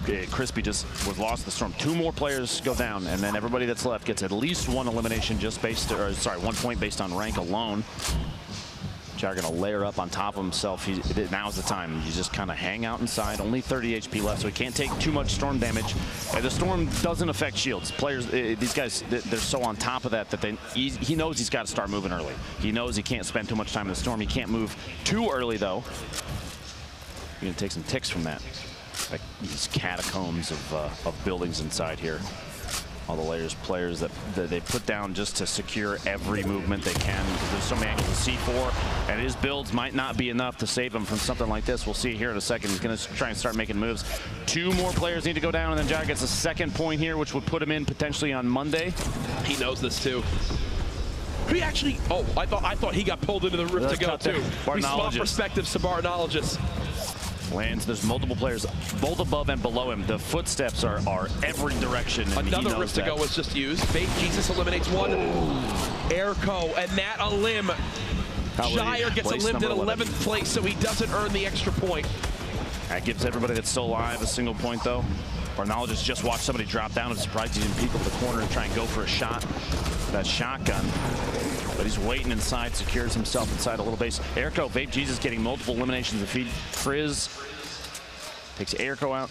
Ponzi all eliminated. Geomox had a quiet day so far, but this is his opportunity. A victory royale, 2 more limbs. Either of this could really just fly him up these leaderboards to join Tempo and TFUE, who we're expecting to see tomorrow. Barnologist with his second elim of the game. 5 players left. It all comes down to this for some of these players. The launch pad to resecure the high ground. Barnologist starts to play the low ground now as well. Looks like that's Tempo Vape Jesus who's dropping down. 3 players left. Barnologist with another elim to knock out JP2 from LG. This gives Vape Jesus 3 points based on being 3rd place and having 3 Same elims. with Barnologist. Excellent games for both of them. Barnologist gets the drop in and the trap for the elim. The last 1v1. That trap might come in big depending on the angle. Oh! Goes up. Jamok dodges it. Trying to peek up over the top. This corner right here could be it. He's got to watch this trap on the other side of the wall. Drops on down. The quick tag. Shotgun in hand. Him around the corner. Geomox with the victory. You were literally just saying a quiet day up until right now. He needed that right there. Yeah. He needed that right there, and he knows it. The sigh of relief. He knows that might have been all the difference. Dodges the trap twice and gets the final limb for the victory royale. Down to the wire. I have to ask someone from this crowd, for all the action we've seen, for all our competitors up to this point, can we give a round of applause for everyone this week? Absolutely. People traveling from across the world in hopes of qualifying for tomorrow's $1.5 million grand final. We will know soon. Everyone who's qualified tonight will have our full look at all the participants. Again, that is 11 a.m. Pacific tomorrow. But Lupo, a great night 3. For me, the best night of the qualifiers so far. Watching tonight was just another reminder why you and I are behind the desk for this stuff, man, and not out there against these players. We saw some crazy games. Tyler's putting up 10 eliminations, and also Zeke's Mike that game. TFUE put on an excellent show as well. Yes. Everybody just... FaZe had a great night tonight. They did. TFUE, Tempo, and their Geomox as well. They won 3 of the games, didn't they? They did. And there's a reason that these guys are on the teams that they have. And a number of these big organizations, World's Best Gaming, Trouble Boys, FaZe, Cloud9, everybody, every team that's come here, there's a reason. You can tell why they're here, and I love to see it. Well, we've got replays to look at before we get to our final standings. First comes from a player from C9. It's Hysteria. This was him in his battle versus Kev. The great pump body shot and the follow-up with the spray. He had such a health disadvantage he was down basically 100 HP in that fight, able to clean it up. Then the bounce pad on a gun, and look at this. To follow it on up. It's a little bit awkward. Doesn't panic. It's a couple tags right here. I believe the clip on that shot is kind of what determined. That's what gave him the confidence to go for that. Now's the time to push, to bounce up in the air. We haven't seen very many players go for a bounce pad play like that, and it's nice to see a player like Hysteria. And you know, this entire game had to feel redeeming for him, because this is not the first or even the second qualifier that he played, and he had to play through multiple days to even get here. And finally establishing, saying, you know what, I was overthinking the previous days. Now's the time to make a play. 5 elims for him on the day right there. The last second 5 HP and gets that one. That's 2 points. 2 points. Previous points from the rounds before means we'll see him on Monday. Exactly. Simple as that. Also, don't worry, we're calculating our final standings. We've got things on the way. Everyone stay tuned. We're going to have a live reveal, too, to the players that were here for exactly how it'll all break out. But the nerves these players must be feeling right now. Wondering, did I make it in? Who will be the one that's one spot out? Who's going to be that unlucky egg there in the 34th spot? We've got more from Gyre actually here. We saw him with that heavy sniper, stayed above that build for about 3 storm zones in a row. His patience paid off. Bang. Ooh. Snipe on Big Saucy. It's funny, previously in that match, Big Saucy was the one on top, that kind of plateau to the south of Retail Row, who hit the snipe shot on Joker Unleashed just before that, and it wasn't a snipe opportunity for him. That up-close shotgun play ended up costing him. Oh, you ready? No, I'm just nervous. They're still calculating. We're gonna get to it. Don't worry, it's here, but again, this was the final night of qualifiers. We still have tomorrow to look forward to. we have a JMOC package as well to take a look at from his Victory Royale. Wasn't a high elim game, but you know what? When it counted most, he got, I believe, his second elim of that one. It was just enough, and the 3 points for the Victory Royale. You talk about all the different win conditions. That was an example of it right there. And that trap, if that hits him, that's 150. He only has 120 health. He dies there. Dodges it, doesn't pop back into it. And in the end, here's the final reaction. Knows how key that is. That's a career-changing moment for him. I'm nervous. Yeah? I want to see it. I want to know who's playing tomorrow. We're not even involved in it. My hands are sweaty, though, man. Tomorrow is going to be incredible. Yes. We have everybody that makes it through to Monday's grand finals wins a minimum of $5,000. But if you get first place, Courage, it's $225,000. Yes. $1.5 million total for all 100 places. That's insane. It's absolutely insane. No, it most certainly is. Now, there's so much stuff going on here at PAX. So many things to look forward to. I know tomorrow's the last day of the event, but for me, it's my first PAX. I've had a blast so far. Fortnite has only added to the experience, obviously. I'm sure you share the same sentiments. I had an opportunity to walk around the floor a little bit and take a look around. There's a lot of great stuff here, but I'm going to be honest with you, man. I kept coming back to this tent every single time because the gameplay here, it's been fantastic to see everybody put up a good show, put in the best effort they can, and for some players, this could be potentially life-changing almost. Yeah, no, most certainly. Now, we will have our final standings very, very soon. As a little bit of a little tease and lead into it, we actually had our very own Zeke with a Der Burger food review, something I know many of you at home are wondering what Zeke thought of his burger he had earlier.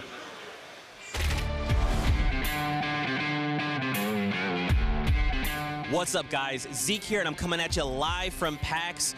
Fortnite is on point, and if you can see behind me, we've got this Der Burger truck. That's right, you guys feel free to wave. I'm gonna taste this delicious Der Burger and give you my review. Let's go take a look. One Royale with cheese, please. We've done it. Royale with cheese. Look at this elegant design, simple and beautiful. The wrapper is childproof. I was not prepared for this. This is a quality burger. This is real Tilted Tower level material. I get a hint of player's tears. And you can't top that bun, sealed with a Victory Royale. Quality beef this. Delicious. If you're here at PAX, you need to stop by the Der Burger. 5 out of 5 llamas. Delicious. You need to get one. We'll see you here.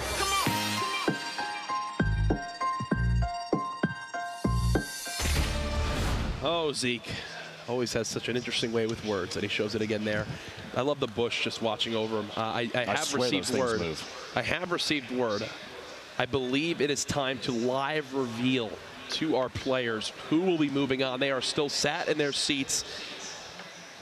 It is incredible because they're all on the edge of their seats wondering if they made it. Some probably have an idea, but others, these tiebreakers, it comes down to the wire. Who will be the top 33? It will be revealed live on their screen here. There is a look at the players. I can't even imagine what's going through their heads right now. Tiebreaker's a big piece that you mentioned. The first thing that's checked, Victory Royales. Then after that, eliminations, and a lot of these players are playing very aggressive. Yep. Following that, average placement, and then a coin flip. Oh man, the stress, the excitement. I can't wait to see Courage. Right. And don't worry, we'll have your full list of qualifiers and finalists for tomorrow as well, coming soon. There's everyone in the venue, though. As people check it in, seeing what their families and friends are saying after watching the big qualifier so far. Obviously, some people probably realizing, you know, hey, didn't work out for me here, but can still be proud of making it this far. People just waiting, staring, wondering if they've made it on in. Remember, there's 100 players in that room. Only 33 will make it to tomorrow's $1.5 million grand final. Now you have to remember too, anybody that is part of this, whether you're here or not, if you're at PAX West and you're not down here tomorrow, 11 a.m. is when the action starts. I'd say get here earlier than that. You want a spot on one of these beanbags because, man, even right now, standing room only, and I only expect it to be more packed tomorrow. 100%. Which I love. The energy here is going to be incredible. It was fantastic tonight and the previous 2 nights. These games have been wonderful, and I think a big takeaway for everybody that's been involved with this, whether you made it to the qualifiers or not, whether you did well in the heats or not, there's got to be more options, there's got to be more chances, but for the people that are about to see the reveal right now, here we go. People recognizing they've made it. You see the hands up in the air. There it is. Pumping up the chest. That's when they find out that news, they're $5,000 richer, because remember, 21st to 100th. Automatically $5,000. The smiles there on the end, the sigh of relief. Victory Royale, please stay in your seat. That is the sign that they have moved on. Look, some smiles there. TFUE, not even looking up. He knew with that performance with the Victory Royale earlier. I'm assuming Nick Merckx as well will following on in. But here are our final standings, folks. Tyler's at the top, 11 elims, 8 total points. Tempo, Fake Jesus, TFUE, Kriz, Hysteria there as well. Chap and J-O-Mock joining the club. Nick Merckx in that 16th spot. We'll see you tomorrow, my friend. Barnologist, congratulations. On to page 2. Remember, it's top 33. We have to see on page 3 who will be the last spot, but the crowd getting behind. Double O Flower there, and Cryomi with that 33rd spot. Colton just one position short. So heartbreaking for him, but congratulations to our top 33. We'll see you tomorrow. Now, as I was saying, you have to remember, everybody that played in this, everybody that played the last 3 days, whether it was heats or qualifiers, feel good about the opportunity that you have, and there's going to be more in the future. You know they've got something up their sleeve for what's next. I cannot wait to see. But tomorrow, Courage, $1.5 million. Yeah. It all happens at 11 a.m. Pacific. 11 a.m. Pacific. We've got Tyler again. His interview last time was quite interesting, but he finished first, so we're going back down on the floor with him and Zeke. What's up, guys? Awesome cast as always. I'm down here with Tyler's the overall leader here. I mean, and look, I'm gonna keep my mic now, okay? Take it easy. Dude, you are the guy at the top. You are the guy that has been here since